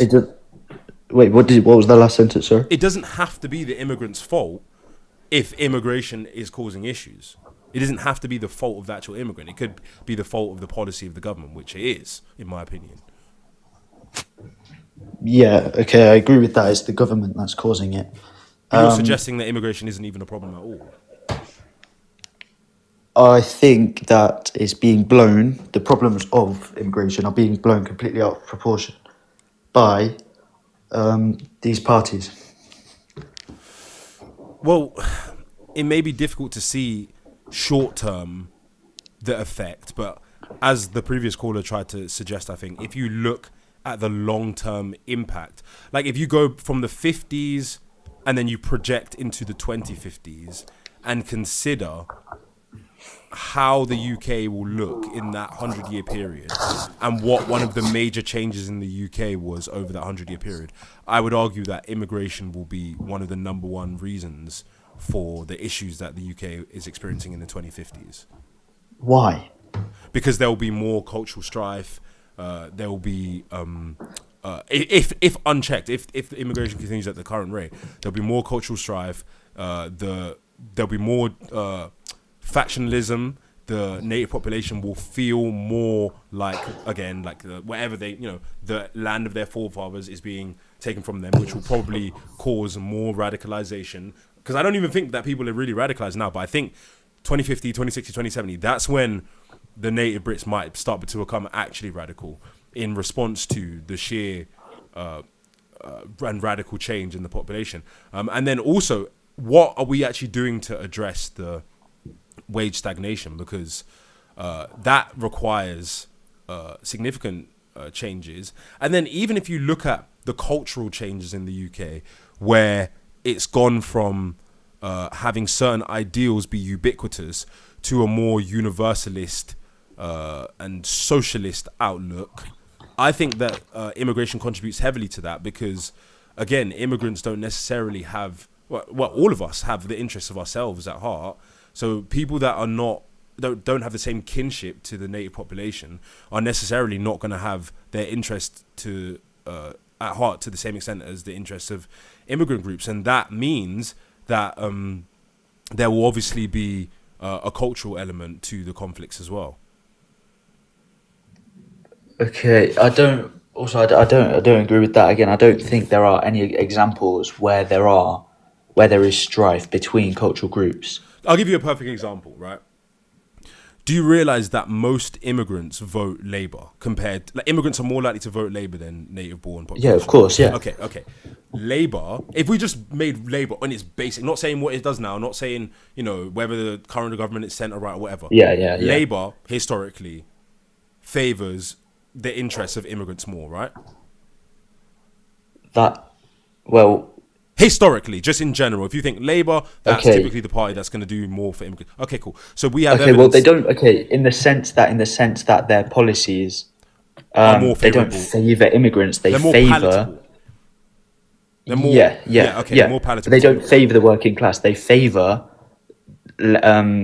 people who are on the left side of the spectrum. Sure, but what I'm trying to say to you is that the reason why immigrants are on the left side of the political spectrum in the UK is not because they are left wing in general. When in their native countries are more likely to be more conservative leaning than the UK is. The reason they are left wing in the UK is because the policies of the left wing favour the immigrant population more than policies that favour native born population. So they become left wing by virtue of being immigrants in the UK because they are more catered to by the left wing. It's not because they believe the same things inherently. It's because they find themselves as immigrant groups within the country. Do you understand? Yeah, I understand that, but that shows that they assimilate into a paradigm that is not necessarily pro what the native population wants, which causes an inherent cultural conflict. Okay, but I don't think you can group together the native population like that, because there are a lot of natives. In fact, maybe not the majority, but a lot of natives, of course, will vote Labour. Of course. And, of course, a lot of immigrants will vote Labour. But that is not because Labour favours immigrants over, say, natives. It's because their policies would be more beneficial to immigrants. Okay, I'm going to give you a more beneficial to... I'm going to give you a more brute example, right? Okay. If you compare the UK to every other country in world history, compared to every other country, does the UK have more of a history of freedom of speech? What compared to... yes, yeah. Okay. Do Muslim countries have a history of freedom of speech? No. Okay. When Muslims come to the UK, are they less likely to favour freedom of speech than... Or not even just Muslims, when immigrants come to the UK, are they more likely to be in favour of laws restricting people from being racist or making images of the Prophet Muhammad? Or aren't they more likely to be against something that is an inherent part of UK heritage? Like that. Wait, so are they going to be less likely to... Wait, what was your question? Okay. Let me just use myself as an example, right? Wait, I think I understand. Wait, you said, are they going to be less likely to be against things like freedom of speech? I'm saying that immigrant populations will be more likely to favour laws that benefit them, like people not being allowed to say the N-word, people being not allowed to make images of the Prophet Muhammad, people being not allowed to incite racial hatred. Those laws exist primarily to protect immigrant groups, and they're more likely to favour parties. They're more likely to favour people that promote those kinds of things. So that's an example of how they have interests that are not necessarily in the interests of the native population. They're just in the interests of people who come from other places. Yeah, of course, because people that come from other places make up 1% of our population. Yes. So of course they've got to appeal to those people. Exactly. So that's an inherent... Because they're paying taxes, they're funding the government that will be in power. So I agree. I think that of course they've got to have policies that favour them. I think their interests are represented, but there's an inherent cultural conflict there. That's what I'm saying. How? Because they have a belief system that is different to the belief system of the natives. So every time that happens on any issue, there will be a microcosmic or even a macrocosmic cultural conflict. It will culminate in a macrocosmic cultural conflict, because every single issue that there's a contention between the native population and the immigrant population is going to build dissent until overall people start thinking, I have an issue with these people. They are fundamentally different to how I think. Do you get it? Well, I think again you're generalizing immigrants. I don't know. I think when you're talking about immigrants in this situation, you're talking about a specific group of immigrants, aren't you? I'm talking about all immigrants because all immigrants are going to vote for things that favor them, irrespective of whether they favor the native population. Yeah, and in a lot of cases, the same things that benefit the immigrant population will also benefit the native population. Yes, but in many cases they won't, which is an inherent conflict, right? Yeah, but these are things. The examples that you gave are also policies that the Tories would have. That Conservatives would have. Yeah, this is like common human decency. Yeah, I'm not going to go ahead and call this guy a racial slur. No, I'm not. Yeah, obviously. You wouldn't even be concerned with that as an issue if there weren't any immigrants in the country. I'd be concerned with other issues such as there wouldn't be a law to say you're not allowed to incite racial hatred if there was only one racial group in the country. And I'm not saying that's what should be the case. That's not. Yeah, but how is that? How are rules like that causing like anger and conflict between cultures? It's just an example, and it does cause conflict because laws like that are often disproportionately used against the native population, and sometimes they're actually misused in order to target people or to try to quell dissent around political issues. Like what happened to Lucy Connolly, for example. Classic case. Wait, what happened there? She got imprisoned for saying set fire to the buildings containing the bees for all I care, whatever. Because she got convicted under incitement of racial hatred, right? But if if there wasn't any other ethnic groups in the country at all, then there wouldn't be a law like that. Okay, but this is like a tiny example. Like, of course, there's going to be, strife. Say I don't know. So say a native votes Labour, and another one votes Conservative. Yeah, there are policies favour that, and say one, I don't know, is a businessman. Say the Conservative votes as a businessman, and the other one is, I don't know, working class. Obviously, there are going to be policies that benefit the Conservative voter. Yeah, that doesn't cause strife. I don't think that's a good example of how immigration will cause cultural strife. I think a better example would be maybe Eid making a lot of noise on Eid and disrupting popular people who don't celebrate that. But even that's a non-problem. I don't think saying that there are going to be that policies from parties will anger natives because they favour immigrants. I don't think that's a problem. I think that's a bit of a non-problem. But there still exists the problem of the contention between the different groups. So I guess the argument that the guy before was making, because I'm almost playing devil's advocate a little bit, but what I'm trying to say is that essentially Britain technically didn't actually need immigrants. Now, immigrants have contributed to Britain. Of course, we have contributed to Britain, and we continue to contribute towards Britain. But an argument could be made to suggest that Britain actually did not even need immigrants in the first place. Of course, listen, immigrants came here because they were asked to. Yeah, I know. Immigrants came here because they were asked to. Yeah, but that could also have been a policy failure. It wasn't a policy thing. After World War II... Where's your evidence? Of course, it wasn't a policy thing. Of course, all you had to do was look around. All you had to do, the country after World War II was absolutely destroyed. Yeah. So what the government did was they looked towards the colonies and they told people to come over, promising work, promising a future. Okay, and from there, the history of immigration in the UK began. Right, but we needed immigrants to rebuild the country, and we need immigrants to build the country. You're suggesting need when need may not be the right word for that. Of course they needed. No, of course they needed. The Brits could have rebuilt their own. They could have rebuilt their own country, mate. Well, we would still be here rebuilding the country now. Not necessarily. Well, yeah, because imagine I don't know what percent. Imagine millions and millions of young men. I don't think you understand that Brits did rebuild their own country. There was the population of people that came over in Windrush, in proportion to the population of Brits at that time is literally minuscule. Like, you're talking about like 2% of the population. Brits did rebuild their country. Without that 2%, they still would have rebuilt their country. Yeah, but it would have taken so much longer. Not necessarily. You don't know Of course, that. necessarily. And even if Listen, it they took needed- longer, but the thing is, even if now it's possible did. that the immigration helped in that time frame, but if you look at the 70 or 80 year history of immigration, I think you would struggle to argue that it was needed. Now, has it benefited I'm in not ways? struggling Yes. at all.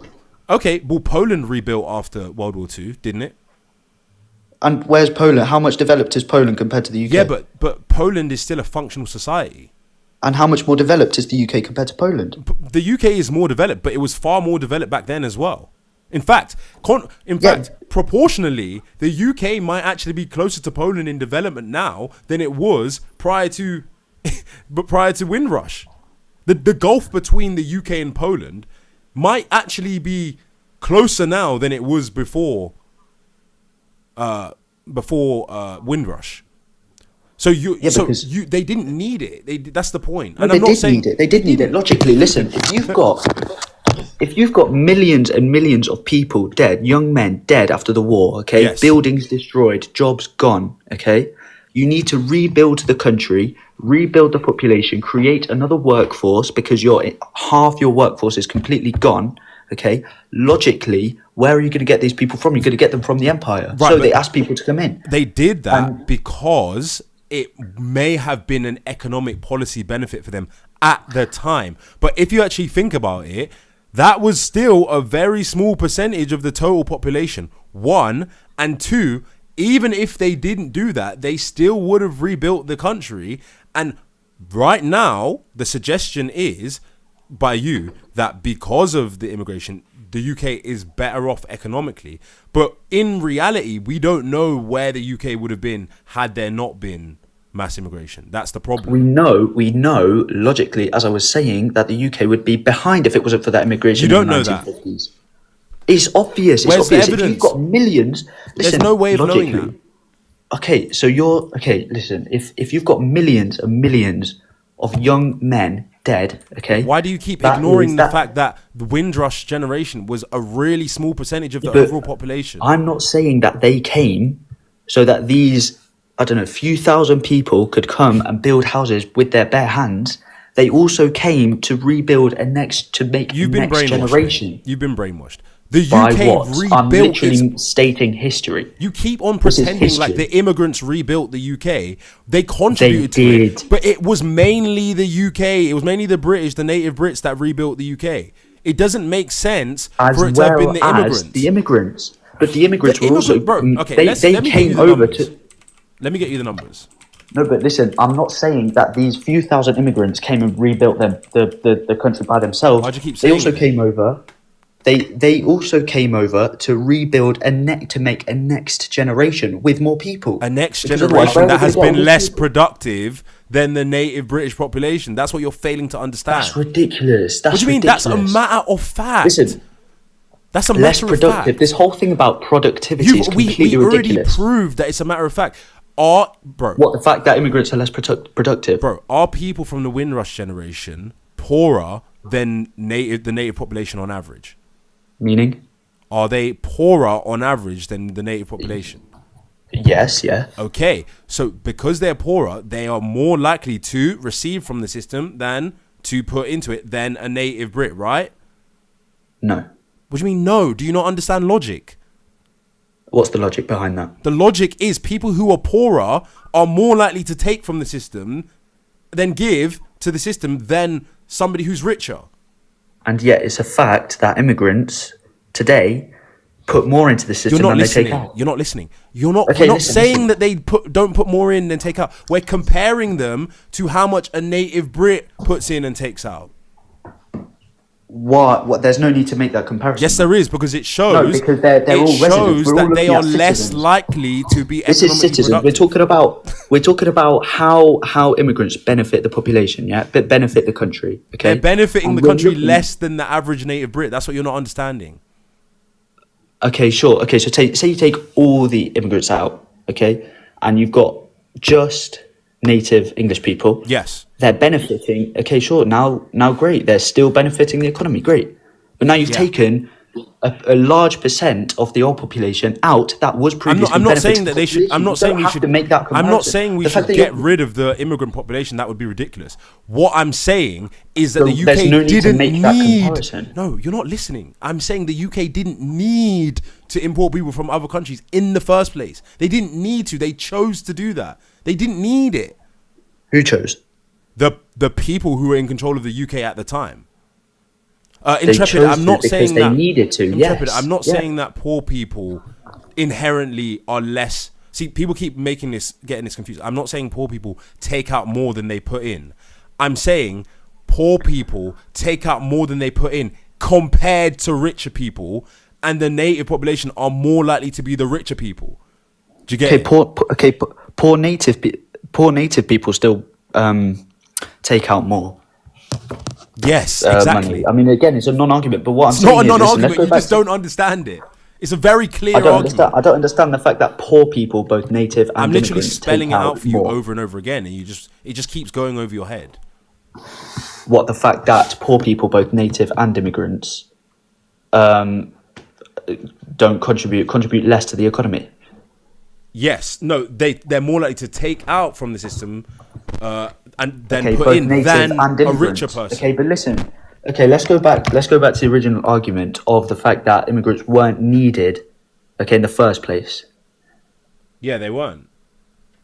Yeah, they were. I don't think you understand. Let's get the numbers. So the number of What people. So numbers? estimates suggest that around 599,078 people arrived from Commonwealth countries before 1971 under what is considered the Windrush era generation, right? So Yeah, exactly. Yeah. and this began in 1948, right? Well, yeah, around that, yeah. Okay, let's see what the UK population was between 1948 and 1971, shall we? So the estimated population of the United Kingdom was around 49.4 million people, yeah? Mm-hmm.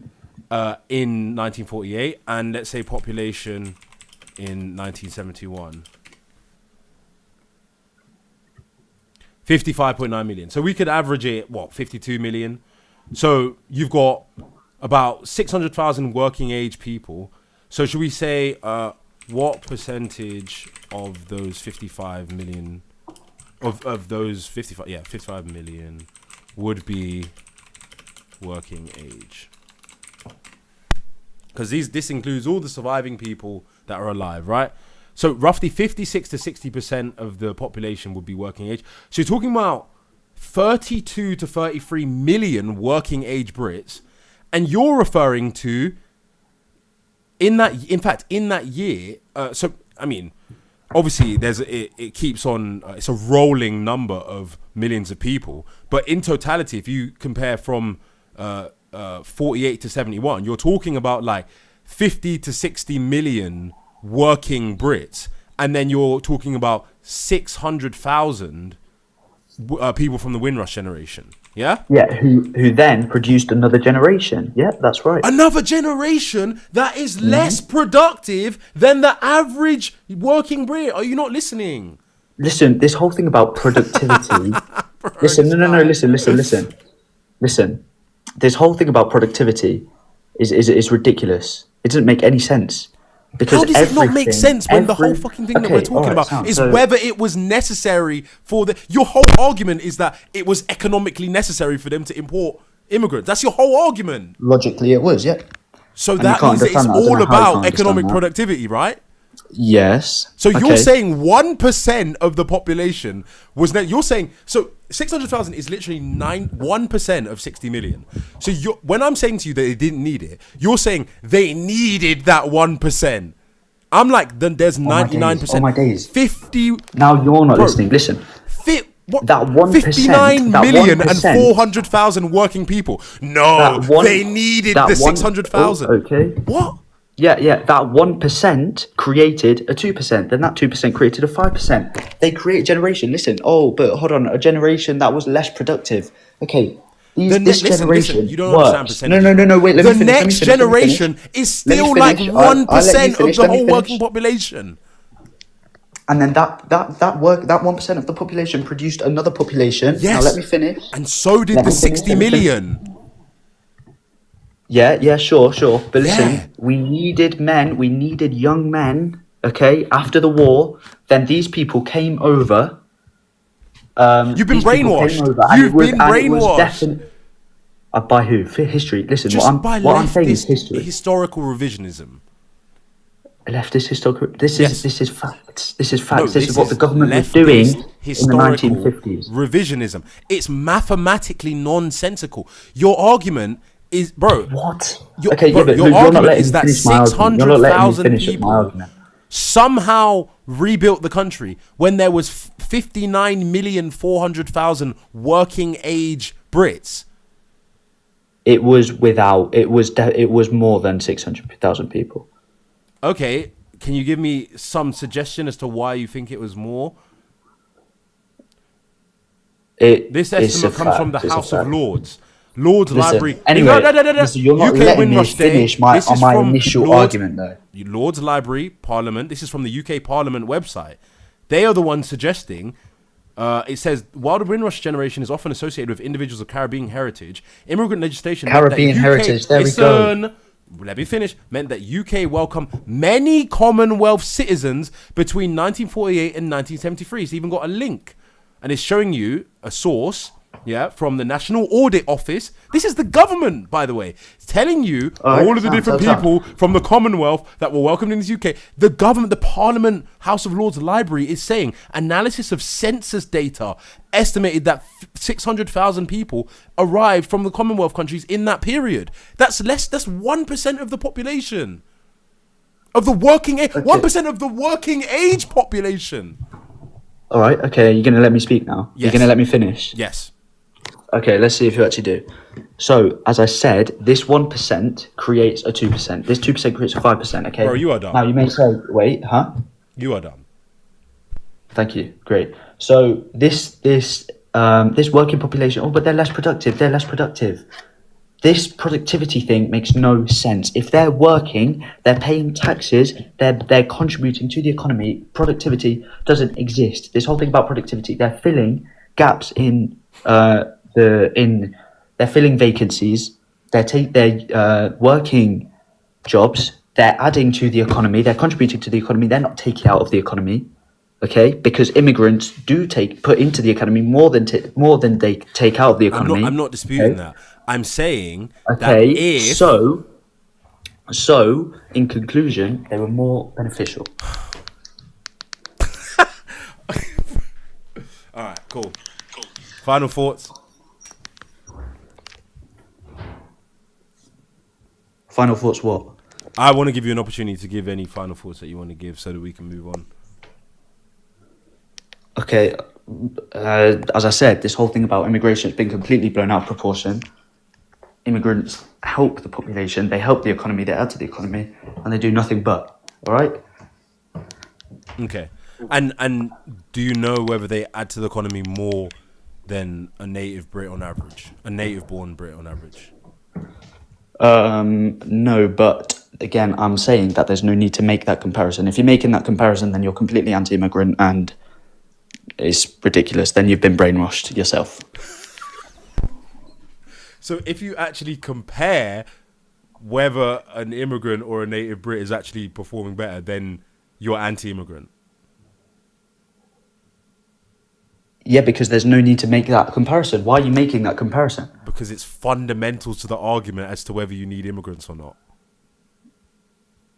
Yeah, no, it's not. Okay. All right. No, it isn't. Okay. Listen. Okay. If you want a larger working force, yeah. If you want a larger working force, which will improve the economy, yeah, we can agree on that. A larger working force will improve the economy. Yeah. It doesn't depend. Where are you going to get these people from? Doctors, engineers. Where are these people going to come from? They're going to come from they're going to come from immigrants. Okay.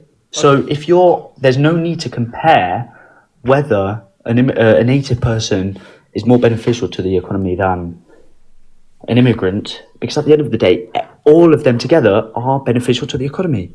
There's no need to make that comparison. Maybe in the short term, that's why I said before, maybe it was beneficial. Remember I said before, maybe it was beneficial to the short term economic policy to have that extra 600,000 workers in that short period. But I'm saying I was talking about between then and now, you have had generations and generations and generations of people, progeny, who have a lower economic output than the average population average native born who would have been native prior to the immigrant descendant people coming.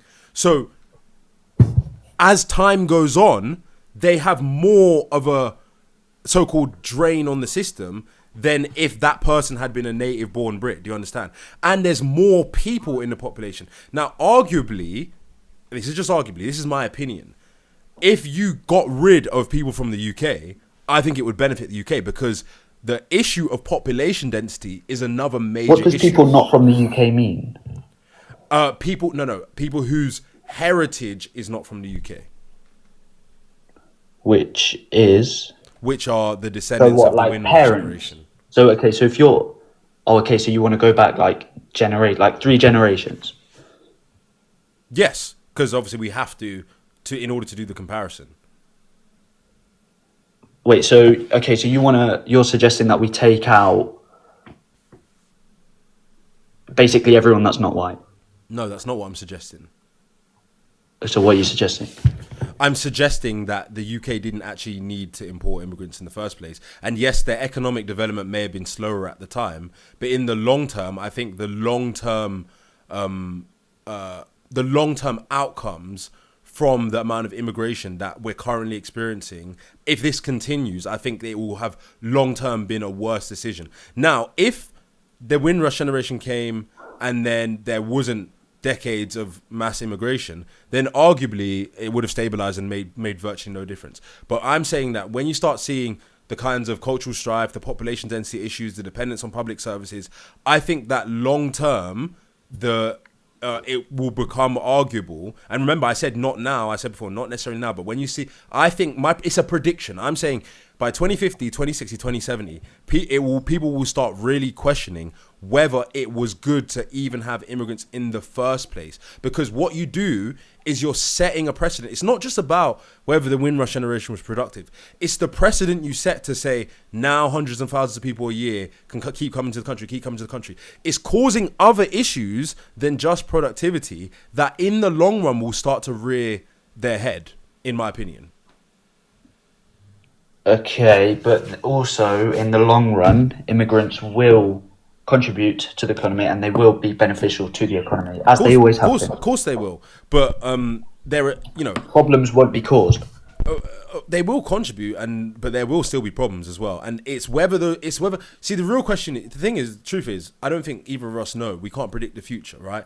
But the question is, will the UK be able to withstand the negative outcomes from, because there is genuine possibility when you have, like, if you look at world history in any country in the world, there is always a genuine possibility that another population of people in your midst can actually usurp power over you. So, like, look at Israel, for example.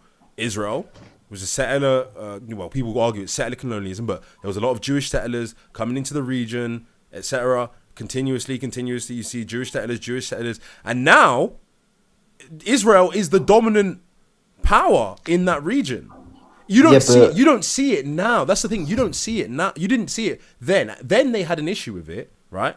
But over time, you slowly see it. Look at what happened with the Native Americans. The Native Americans, slowly you had settlers, white settlers coming.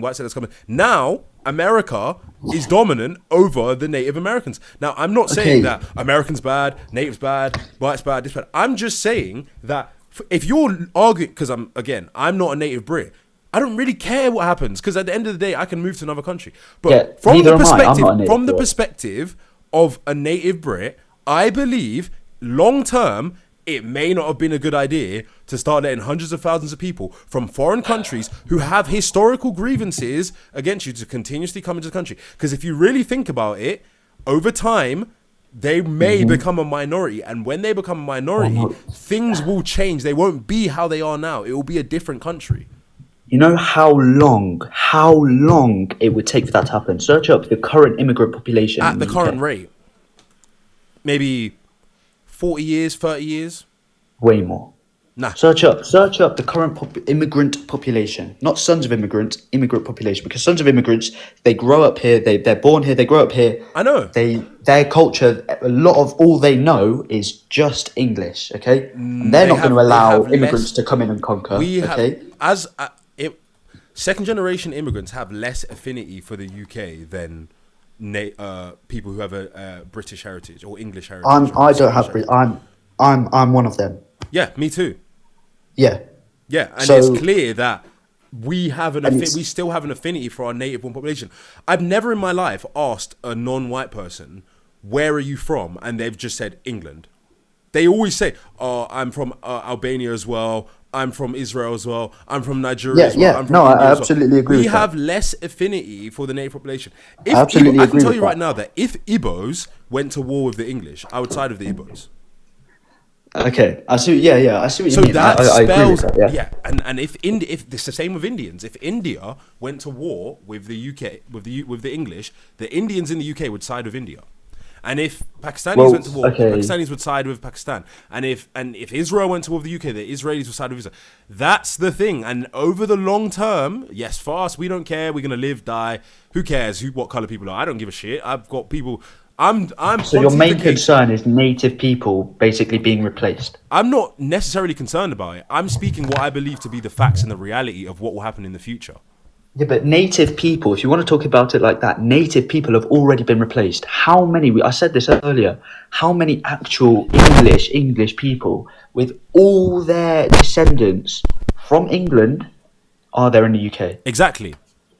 Exactly, there aren't that. So the English population has already been replaced. Yes. Okay. And it's going to fundamentally change what it is. Okay, put it this way, yeah. You can even look at somewhere like South Africa, right? And I'm not suggesting that, I don't want to get into too much of the more techie inflammatory arguments there, but it is clear that South Africa, by virtue of its population changing, its governance structure changing, is a very different society than it used to be, correct? Okay, I don't know that much about South Africa. Okay, well, the governance structure of South Africa changed significantly when power was vested more in black South Africans than white South Africans, right? Yeah. And that was by design. They did that on purpose because of post-apartheid South Africa, etc. Right? Now, the reality is that South Africa is a totally different country now, and I'm not saying that apartheid was good at all because I don't believe that it was, but I'm saying that a country can fundamentally change beyond recognition, and from the perspective of a white South African, that wasn't good. And from the perspective of a white English person, it's not going to be good what I believe. But will white happen South in the African future. people. Yeah, but white South African people were immigrants. It'd be the black South African. Oh, sorry guys, TikTok died. Let me just get the charge going back in there.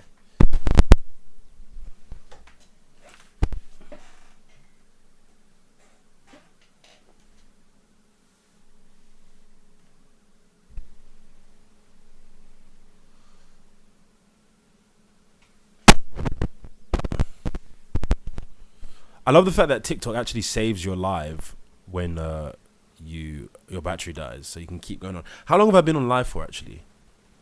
Connected. I'm not sure. It's probably been like 2 hours. I'll probably jump off soon, guys. I don't know if anyone's even watching on YouTube, but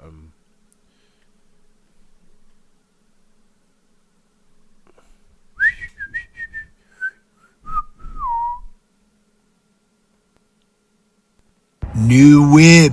The whip.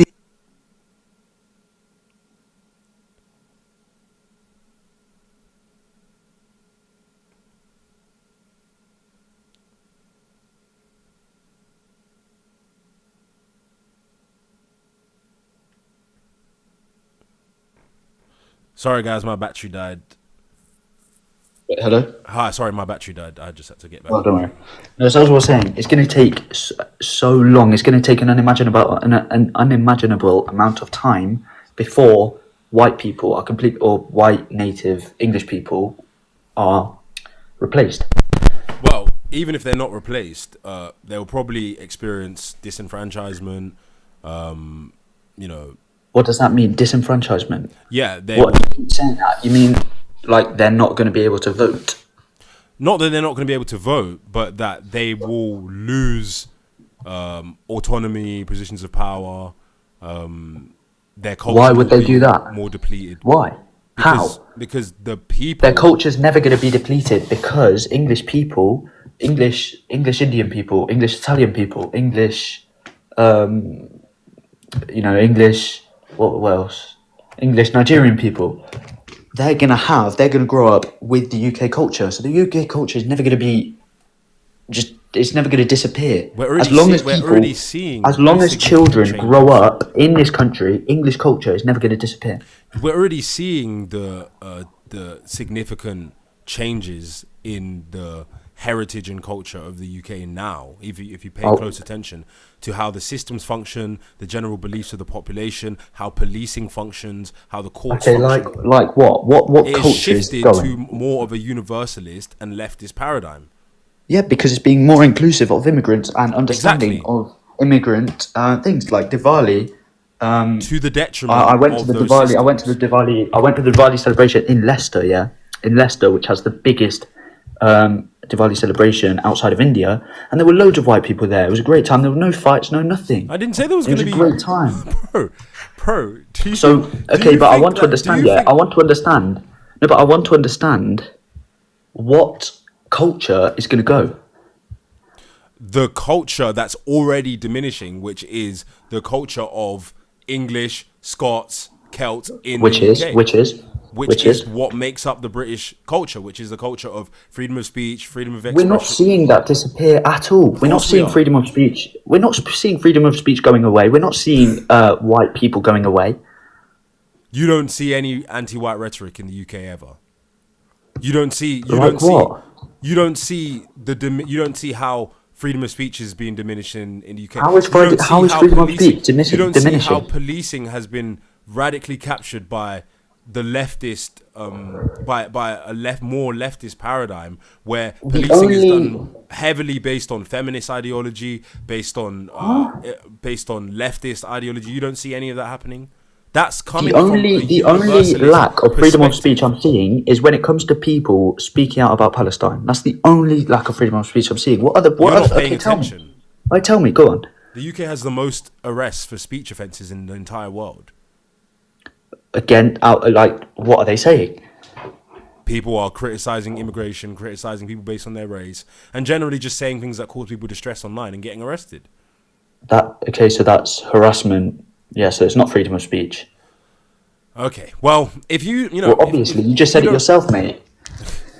If you don't think that there are any fundamental radical changes to the system, the systems, the heritage systems that have been set up in the UK, I would argue that you're not even paying attention.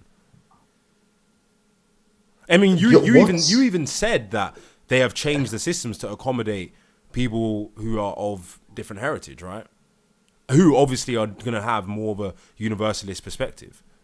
Of course, yeah, which Yeah, is good. so we're shifting from more of a nationalist and a perspective based on what is good. Yeah, good. To a universalist perspective, which is more of a, you know, Culturally accepting, culturally understanding It's not society. Yeah. necessarily accepting. It's more that the interests of the people of the country are less paramount than the overall interests. Essentially, the interests of foreign interests are more catered to than.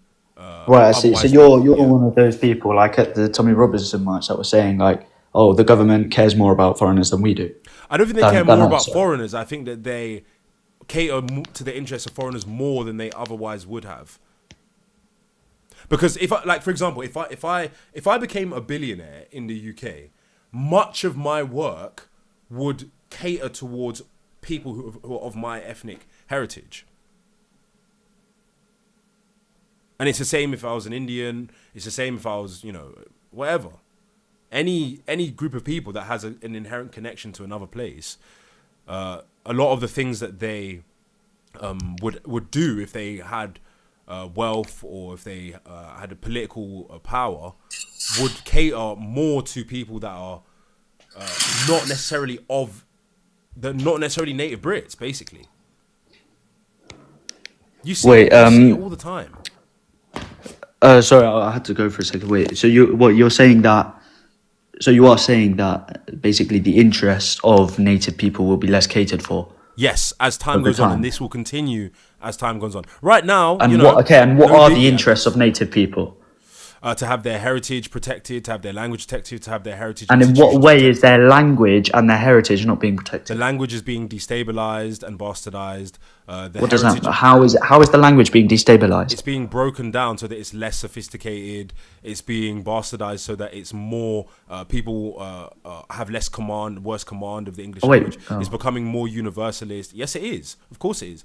In addition, the heritage systems, which typically historically were based more on how the nation functions and the traditions of the nation, have become more universalist, so that they're based more on like modern leftist political theory, universalism, and those are very serious changes in those systems, and they're very apparent, and that's why that's one of the reasons, in fact, why there's a lot of social conflict in the UK, is because there's a lot of disproportionate outcomes based on these changes as to how the systems run. Like, for example, you even saw recently the courts in the UK said that you can actually be sentenced to less prison time if you are of an immigrant, that they should factor in your ethnicity when considering what sentence to give you, which means that if you are white British, then you could have that not factored in to your sentencing. So in other words, you can get sentenced to less time from being from an immigrant background in the UK. That's the Sentencing Council's recommendations. I don't know about that, but anyway, just to go back on what you said about the English language being destabilized. Yes, mate, bastardized. It's being bastardized. Yeah. Wow. Because it's incorporating concepts and ideas from people who don't have the same cultural and connection and affinity to the concepts that created those that language, and it's also being bastardized just in general because of modernization, but it is definitely being bastardized. Listen, English in school the way it's being taught hasn't changed. It's not changing to make it easier for. I don't know what you're saying, but I don't understand how the English language is being destabilized. People have worse command of the English language. Because what's your evidence of that? I'll give you some. Because people that speak, put it this way, if I speak something else as my first language, right? Yeah. And then English is my second language, oftentimes I won't have as much necessity for the proper use of English because I'm just using it as a tool. It's not my first language. It's just another addition to the language I speak. So that's where you see things like Pidgin English. Almost every country in the world has a form of Pidgin English. That's not a coincidence. Almost every they have an accent, yeah. No, it's not an accent. It's a bastardized form of English. It's a broken form of English, yeah, yes, sure. Which is a broken down, less emphasized, less sophisticated form of English. That's not destabilizing English. It's a bastardization of the English language. No, it's not. If you're writing an application for a job, you're still going to have to write formal English. It's not, but over time, the influence of this mixing with the people that have this kind of use of English, mixing with the native English, it bastardizes the language. It breaks it down. It simplifies it. You've seen it happen. You can ask a linguist, how has English changed over the past 70 years? And they will tell you. You can even look at books and go and look up. Okay, go and look up any debate, any parliamentary debate, any interview, any interview platform like Good Morning Britain, whatever, go and look at one of them from 50, 60 years ago and see how the natives spoke English compared to how English is spoken now. It's been bastardized. If the natives speak the same way, They English. Wait, hold on. Immigrants. You're saying immigrants speak a different form of English than native people. Yes. But then the sons of those immigrants, okay, who go to school in England, learn the English, take the same GCSE English course as we all do. It depends on how they much get taught the same English as depends on native people. It depends on how much connection they have to the heritage form of English. Like, for example, me, I went to a grammar school, so I have much more of a connection to the heritage form of English. But the average person from an immigrant background, The heritage form of English, so old English, Shakespearean English. Yes. So can you speak it? I do speak it. You can clearly see that my command of English language is far superior to the average person. So you could speak. Okay, that's a bit arrogant, but you could speak. Well, that's just a fact. Okay, so go ahead and speak Shakespearean English. I'm not speaking Shakespearean English. I'm saying to you that if you come from another country, you have immigrant heritage. In your country, they speak pidgin English. Are you saying that when you come to the UK, you're going to speak English to the same level as someone who has a connection to the heritage grammar institutions of the UK? But that's going to have no effect on the preservation of the formal English language. It can be preserved, but it becomes when you speak about the Formal masses, English. the English spoken by the masses, it becomes dumbed down over time. It becomes bastardized over time. It's even happened in America. Look at America. When the American settlers went there, their English was more similar to heritage English. Modern American English is essentially a dumbed down form of English. And that's because multiple cultures, Spanish, German, African Americans, all had their own kind of take and spin on English, and it dumbed down the overall English to create a more universalist form of English. A more universalist form of English. Which is American English. A more universalist form of English would be. That's not possible. Well, that's what American English is. What is American English? It's a dumbed down form of the English language. Of Shakespearean language, yes. I'm not talking about Shakespearean. I'm talking about Well, what English is. That's English. I don't know, Old English. What do you want to call it? Call it what you Of want. course, the but English language will evolve. Of course, it will. But if you're talking about are you talking about dumbed down slang? form I of don't know if you're English. talking about slang because Slang, the formal pidgin English language. English. Okay, so yeah, if I go outside, if I talk with my mates, yeah, I'm going to use a bit of slang here and there. Yeah, that doesn't mean that the formal English language is being destabilized.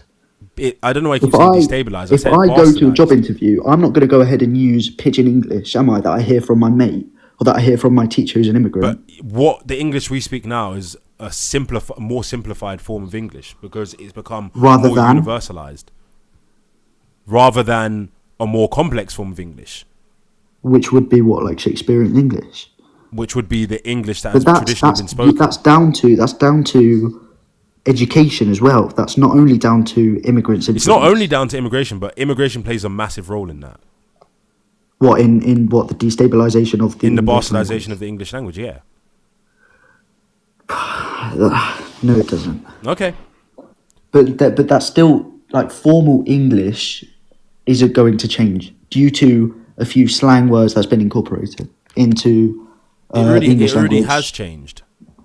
It's changed significantly. From Shakespearean English, of course it has, because that was hundreds of years ago. Of course, the English language is going to change across the years. Most significantly in the past 70 years or so. Yeah, but that is not. And why do you think that is? Not down to immigration. Of course it is. It's not down to immigration. It's down to the empire, the British Empire, right? Where new forms of English began to be spoke that are more simplified, bastardized forms of English. Then those kinds of forms of English have been imported back into the country.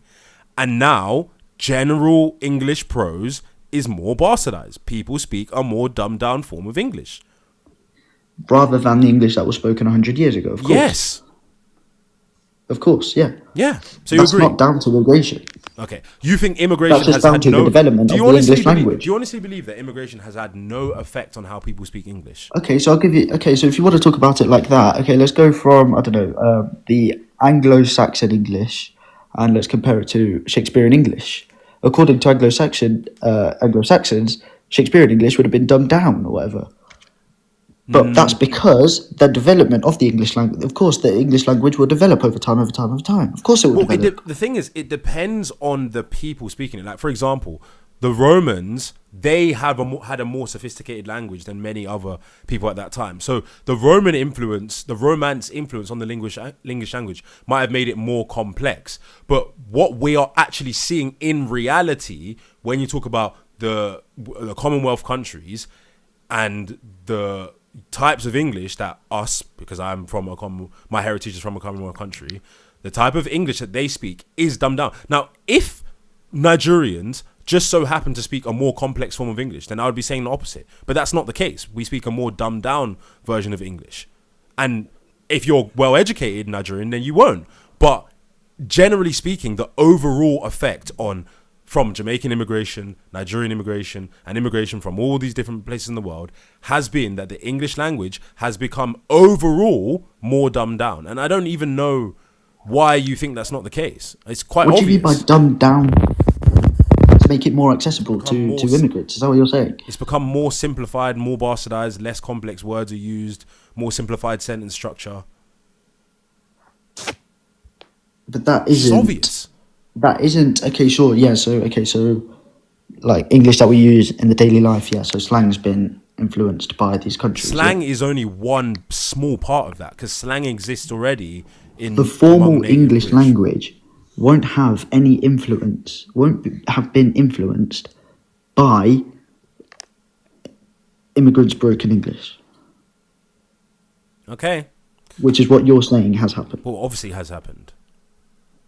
Okay, well, it happened from the Romans to Shakespearean English to I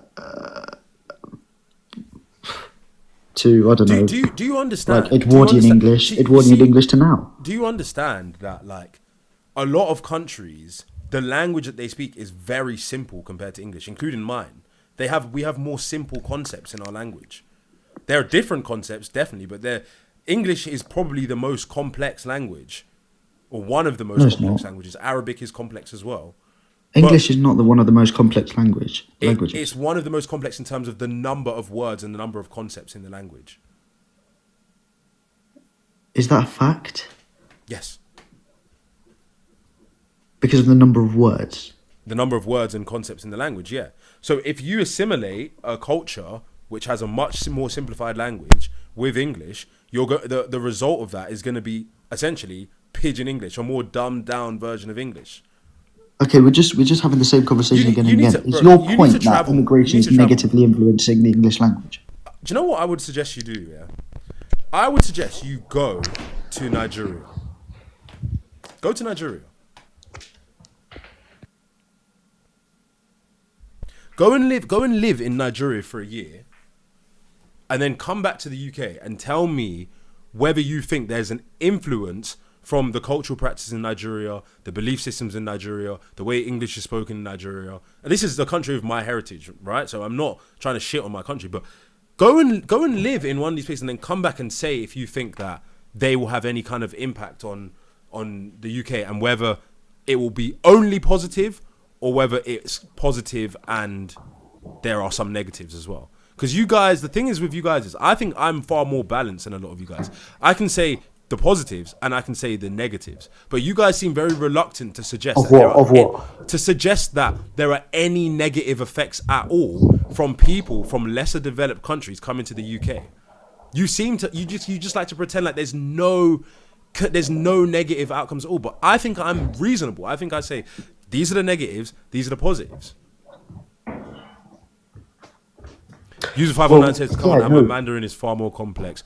Yeah, okay, maybe there are some more complex, but English is definitely one of the more complex. There are a lot of more complicated languages than English. Why do you think? Go to Africa. Why do you think English is one of the most spoken languages in the world? Because it's an easy language to learn. This is why I'm saying to you, I can't convince you. Go and live in an African country. Go, and you will see when you come back to the UK. You will see. I can see how this cultural facet was actually imported here from Nigeria. Oh, this is why Nigerians in the UK act like this. Go to Jamaica, and when you come back, you say, I kind of see this cultural practice and how there's more of a pride in certain things here, so they kind of import this attitude. Go to Eastern Europe, look at the work. I think you'll start seeing it when you come back. You can be like, oh, this kind of got imported from another country. You don't seem to be able to see the things that have been imported into the UK from other countries. You just think this is all organic. It's happening because of mass immigration. But you don't seem to be able to divorce what's being caused by mass immigration, what's positive and what's negative from each other. Okay, no. Okay, sure. So the English language, okay, the day-to-day English language has influence of, I don't know what, like, the language that they use, the version of the English language that they use in Jamaica and Nigeria, as you're saying, yeah? But that's not affecting formal English. That's not affecting formal English. If I read a J.K. Rowling Harry Potter book, yeah, how many influences of Nigerian broken English, Jamaican broken English am I going to see? None. There are no. It's not implementing formal English, because at the end of the day, we're all learning from the same. We're learning from English schools. You will see a lot of American the English. GCSE hasn't changed since the 1950s. You will see a lot of but hear me out. You will see a lot of American English in a J.K. Rowling book, and American English is an example of English being dumbed down by it having multiple different cultures influence it and simplify it into a universalist form of English. So that has affected English as well, as I've already stated. Okay, but all right. So again, we're having the same conversation, but this is all part of a conversation, basically saying that. So this is a negative of immigration. It's one of them. The destabilization of the bastardization of the English language is one of the negatives. Yeah, it's a complete non-problem.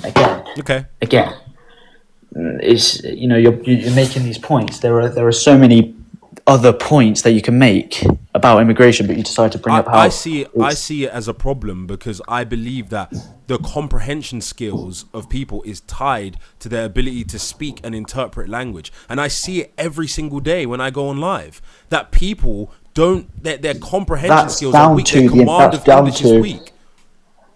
That is also down to the education system not being up to a high enough standard after 14 years of conservative government. Not funding the education system. That is a major, if not the major part, reason why people's lack of literacy. The literacy is a symptom of an overall problem, and the immigration is a contributor to the overall problem. A very small one, yeah. The main one is the poor funding of the education system in the UK. Yeah, after 14 years of Tory rule, yeah. 14 years is not a very long time. It's enough to. It's enough. Well, it's a generation. Yeah.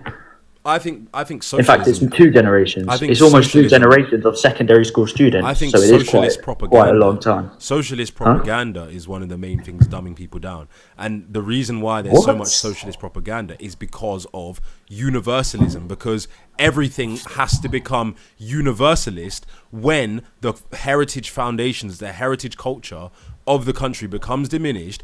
It necessarily pushes things towards universalism. Universalism has to take things from here and dumb them down so that they're palatable and acceptable to everyone. And the universalism is contributed to primarily by heavy amounts of immigration. What was I going to say? That's why immigrants are more likely to be socialists, because they have more universalist policies that don't necessarily favor the natives, but they favor everybody. Well, also because the parties that they're not going to vote for, like the right-wing parties, are telling people that immigrants are destroying our countries, and they have anti-immigration policies. Whereas left-wing parties like Green, I'm not going to say Labour, but like the Green and Lib Dems, but in specifically Greens, they have pro-immigration policies. Therefore, immigrants are going to vote for left-wing parties. Also, socialist propaganda Exactly. So you're basically saying if I listen to a few interviews by the Green Party, by Zach Polanski, I am going to. I don't know what's funny about that, but I am going to. What I am. I don't know. I'm causing problems to the UK or something. What?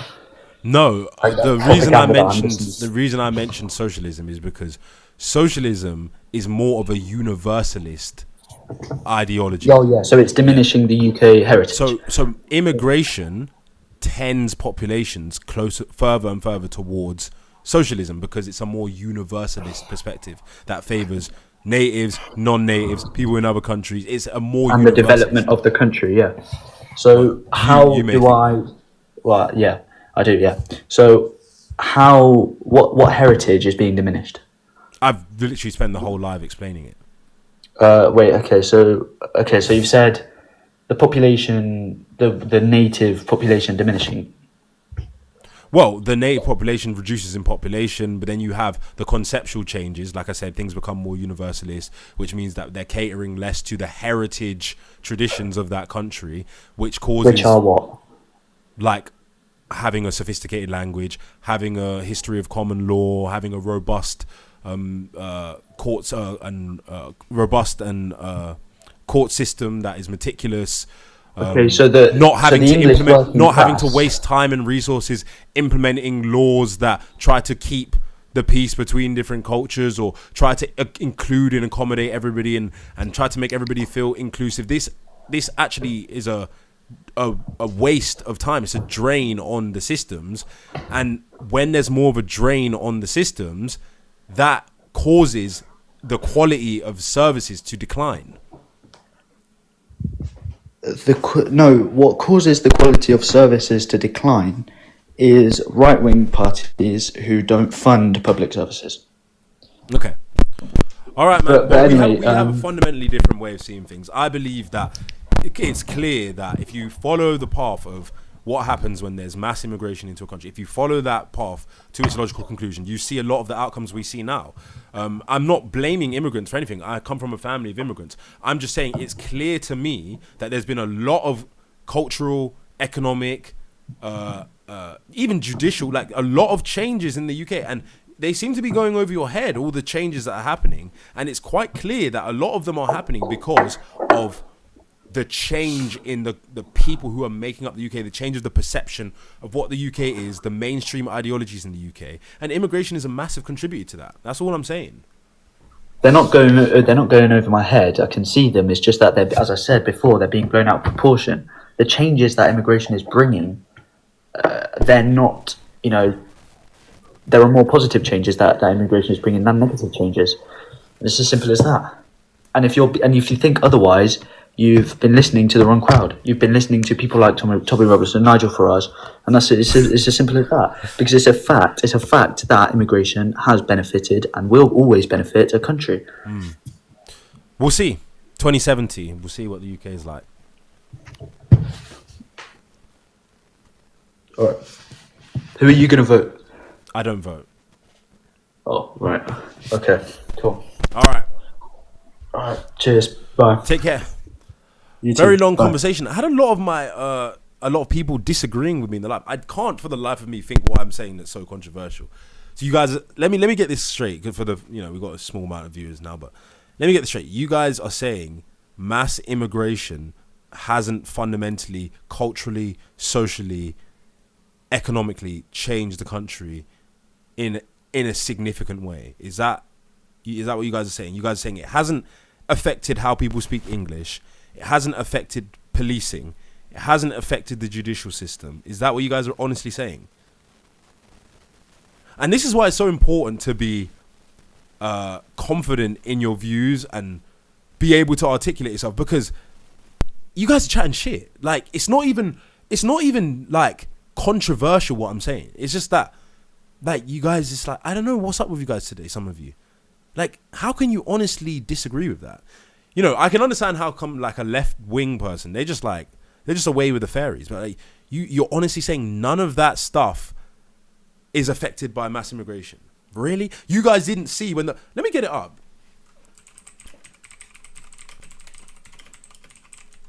Let me get it up. the thing I was saying about the native Brit, ministers criticised two-tier sentencing. Sentencing Council plans to make offenders' ethnic backgrounds a greater factor in deciding whether to jail them. Government was opposed to guidance published on Wednesday by the Sentencing Council.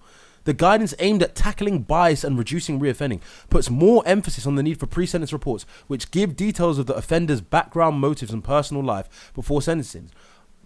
Under the change, which would come into force on 1st of April, magistrates and judges would be asked to consult a pre-sentence report before determining whether to imprison someone of an ethnic or religious minority. Apparently, Jeffrey thinks that's propaganda. Should I pull up the guidance from the source? Let's pull up the source. Sentencing guidelines. I've already seen this source, by the way. Guidelines. Apparently, this isn't happening according to Jeffrey. Guideline used to be where the equal treatment. Okay, purpose of sentencing. The threshold. Question a pre-sentence report. The court must request and consider a pre-sentence report before forming an opinion of the sentence. Part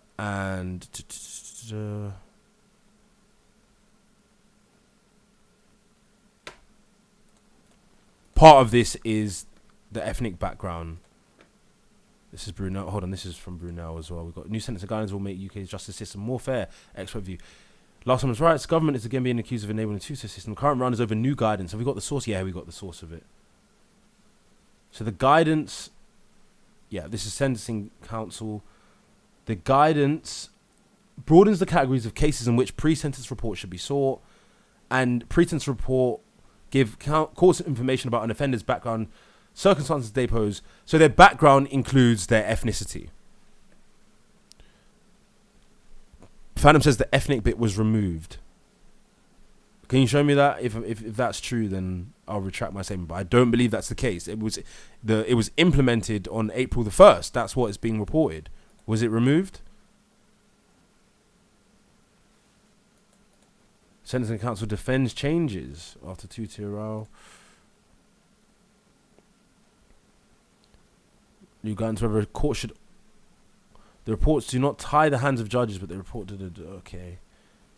The new guidelines told judges to order a pre-sentence report if the offender is from a minority background, facing the possibility of jail for the first time, a woman or pregnant. And these pre-sentence reports can mitigate the possibility of someone going to prison. So if you're a woman facing the possibility of jail for the first time, or from a minority background, you have a mitigated chance of being sent to prison. That is a fact. So it's clear that there has been an effect on the judicial system, policing, the English language. I've demonstrated it. Rose is on my side. Rose says, I've outwitted you. All one has won the debate. I think I won as well. I can't see how you guys can say that none of that stuff had an effect. Anyway, you know, we're always chatting shit. You know, sometimes we're right, sometimes we're wrong. Who knows? Maybe I'm wrong, you know, but I think I represented it well. Guys, live's going to be available on YouTube.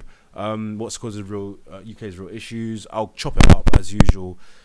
I'm still behind on the lives and stuff. What's the time? 7 o'clock. Right, I'm off. I got stuff to do. Take care. Bye-bye.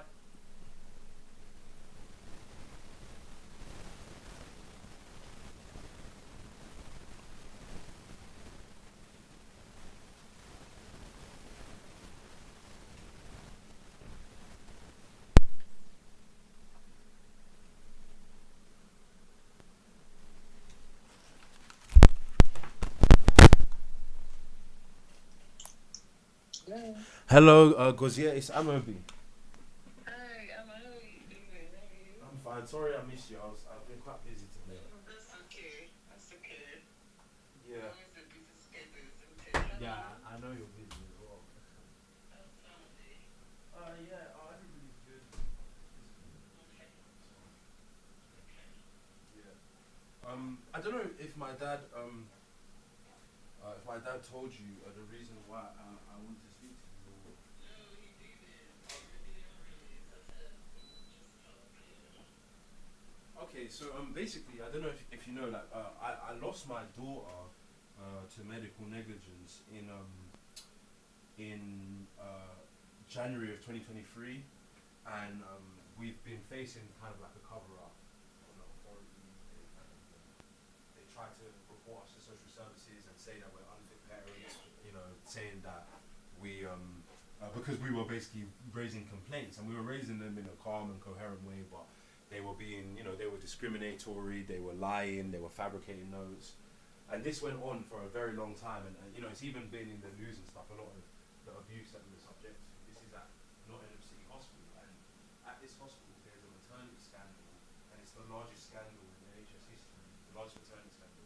So if you even look up Nottingham maternity scandal in the news, you'll even see like a lot of the things that have been going on, and we obviously fell victim to that. Now, basically, I've been doing like my own investigation to everything, and looking at the medical notes, I've subject actually to everything, and I've essentially found that yes, that there has been a cover up, there has been fabrication, and there has been a faction of nurses within the team that was treating my kids that were deliberately fabricating false allegations against us in order to cover up medical negligence, unfortunately. And essentially, obviously my daughter passed away. Now, the evidence, we saw that there was a malfunction with the ventilator that caused my daughter to pass away. There was multiple malfunctions, but the hospital said that she died of newborn COVID, and they have covered, you know, deleted records and stuff, but we have received recently from the hospital's own medical expert, because we've been going back and forth, correspondence where they basically said, oh, you know, that the evidence actually suggests that she probably didn't die of COVID, right? And we already knew this. We already knew that they were covering up. But there is a lot of suggestion that, because my daughter, she had pulmonary hypertension, and there was a late diagnosis, and they've actually written in the notes that they delayed my daughter's diagnosis because they said that they were awaiting social services input. That's what they said. And obviously, in order to treat that condition, it requires prompt treatment. So obviously, we are alleging that, you know, there's this late diagnosis contributing towards a death. There's these ventilator malfunctions. There's this mismanagement. There's all these fabrications against us. So we're suing them. And as a result, we basically need a medical expert review of my daughter's case. So yeah, basically, I was wondering if you knew anybody that would be able to help do that or help. It would have to be probably a neonatal expert, neonatologist. So I didn't really do neonates, and unfortunately I've not worked in units for almost 4 years. Yeah. So I'm more like pediatric, so bigger kids. Yeah. So what kind of person are you looking for? Are you looking for like a neonatologist in?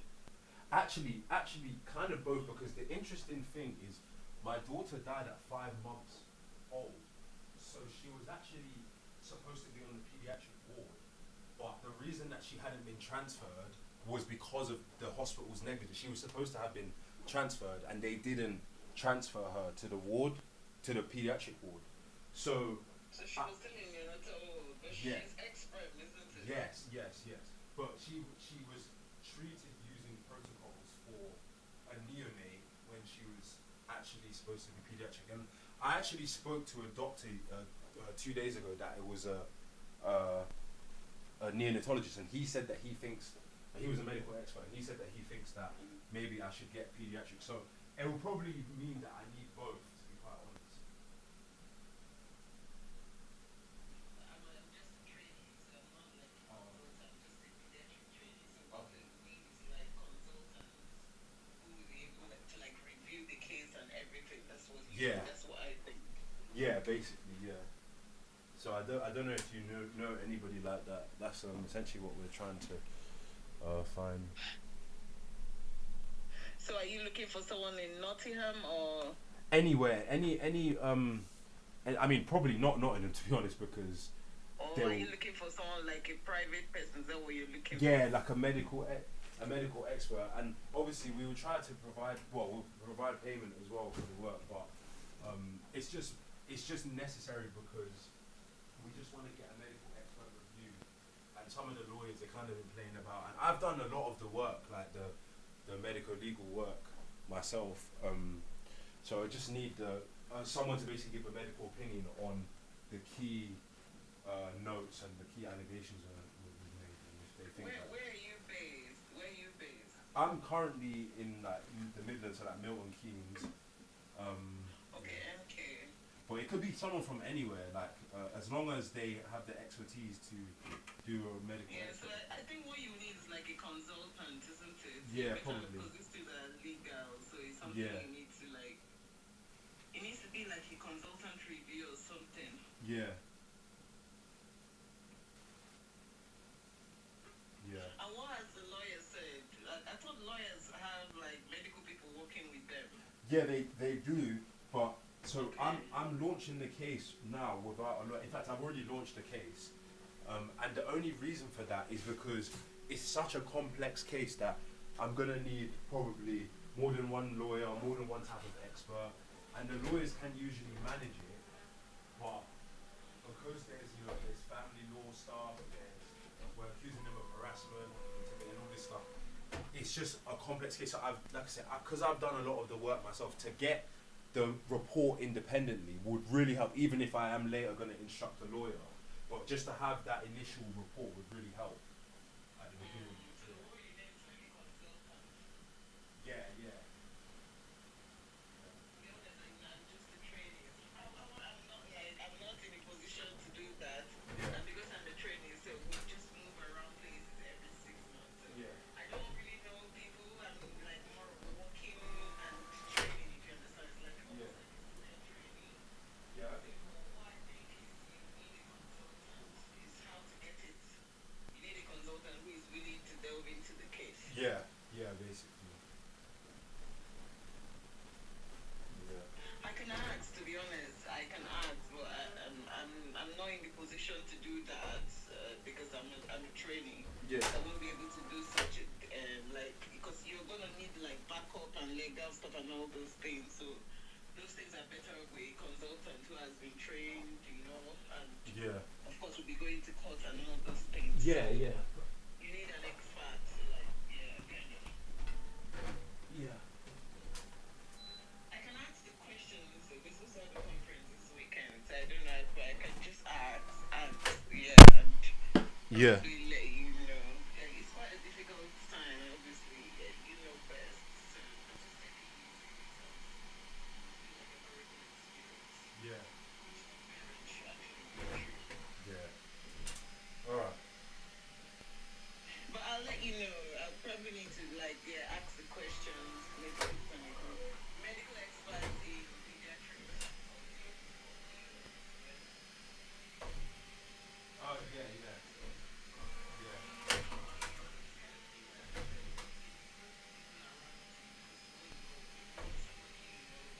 Be able to meet up, discuss and all those things. Yeah.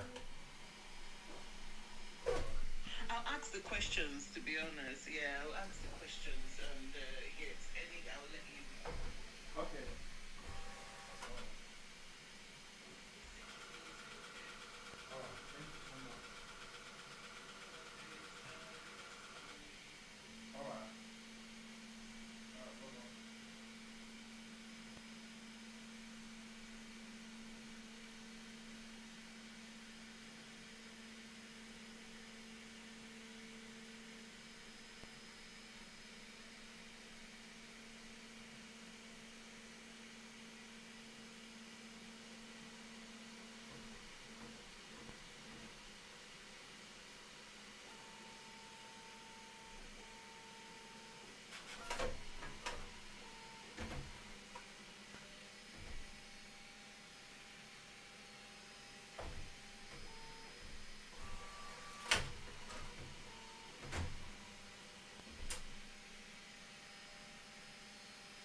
her since America, but not in the way that you think. Like she has like guys that she dates. Like what? She has guys that she dates, but not really because she hasn't been with her ex. But she's like a bisexual, huh?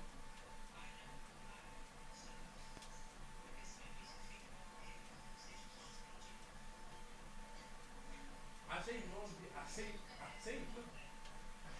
I say. I say non. I say non-PG things. That doesn't mean that's like. So I didn't. So. If I could go out with you, I would rather go out with you. But you have to be with the kids most of the time. So I don't know. Like I get that it's annoying and stuff, but like it's hard for me as well because I literally also here with the couple and I'm not even with the kids. Yeah, I could spend time with the kids instead of going out, but sometimes I also want to go out and do stuff. So that's why I don't feel bad in that sense. But I do feel bad because my communication was shit, and yes, I probably could have just been more upfront at the start, and yes, I probably would have been avoidant with regards to picking up stuff just because of like me not wanting. Huh? How often realistically does it happen? That's like 4 times. Realistically, it's something like 3 times a day.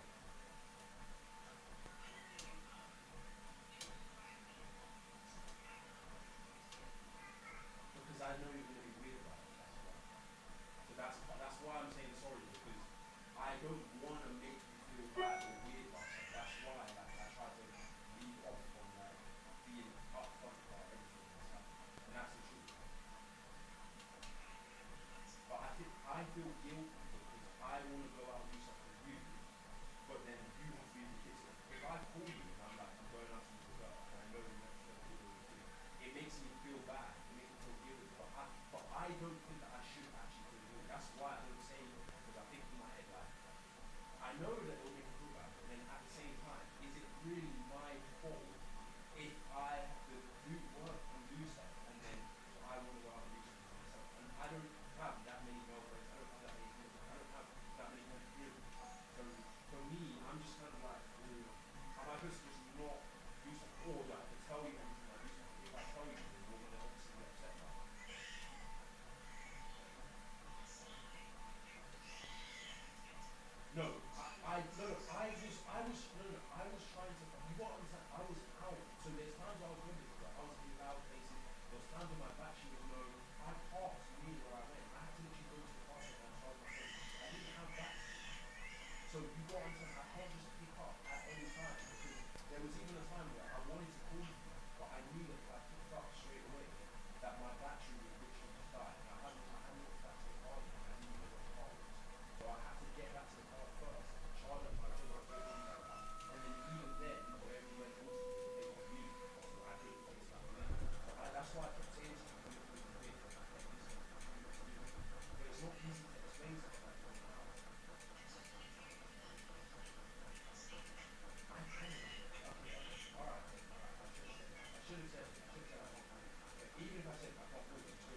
Broski, do you hear about Jade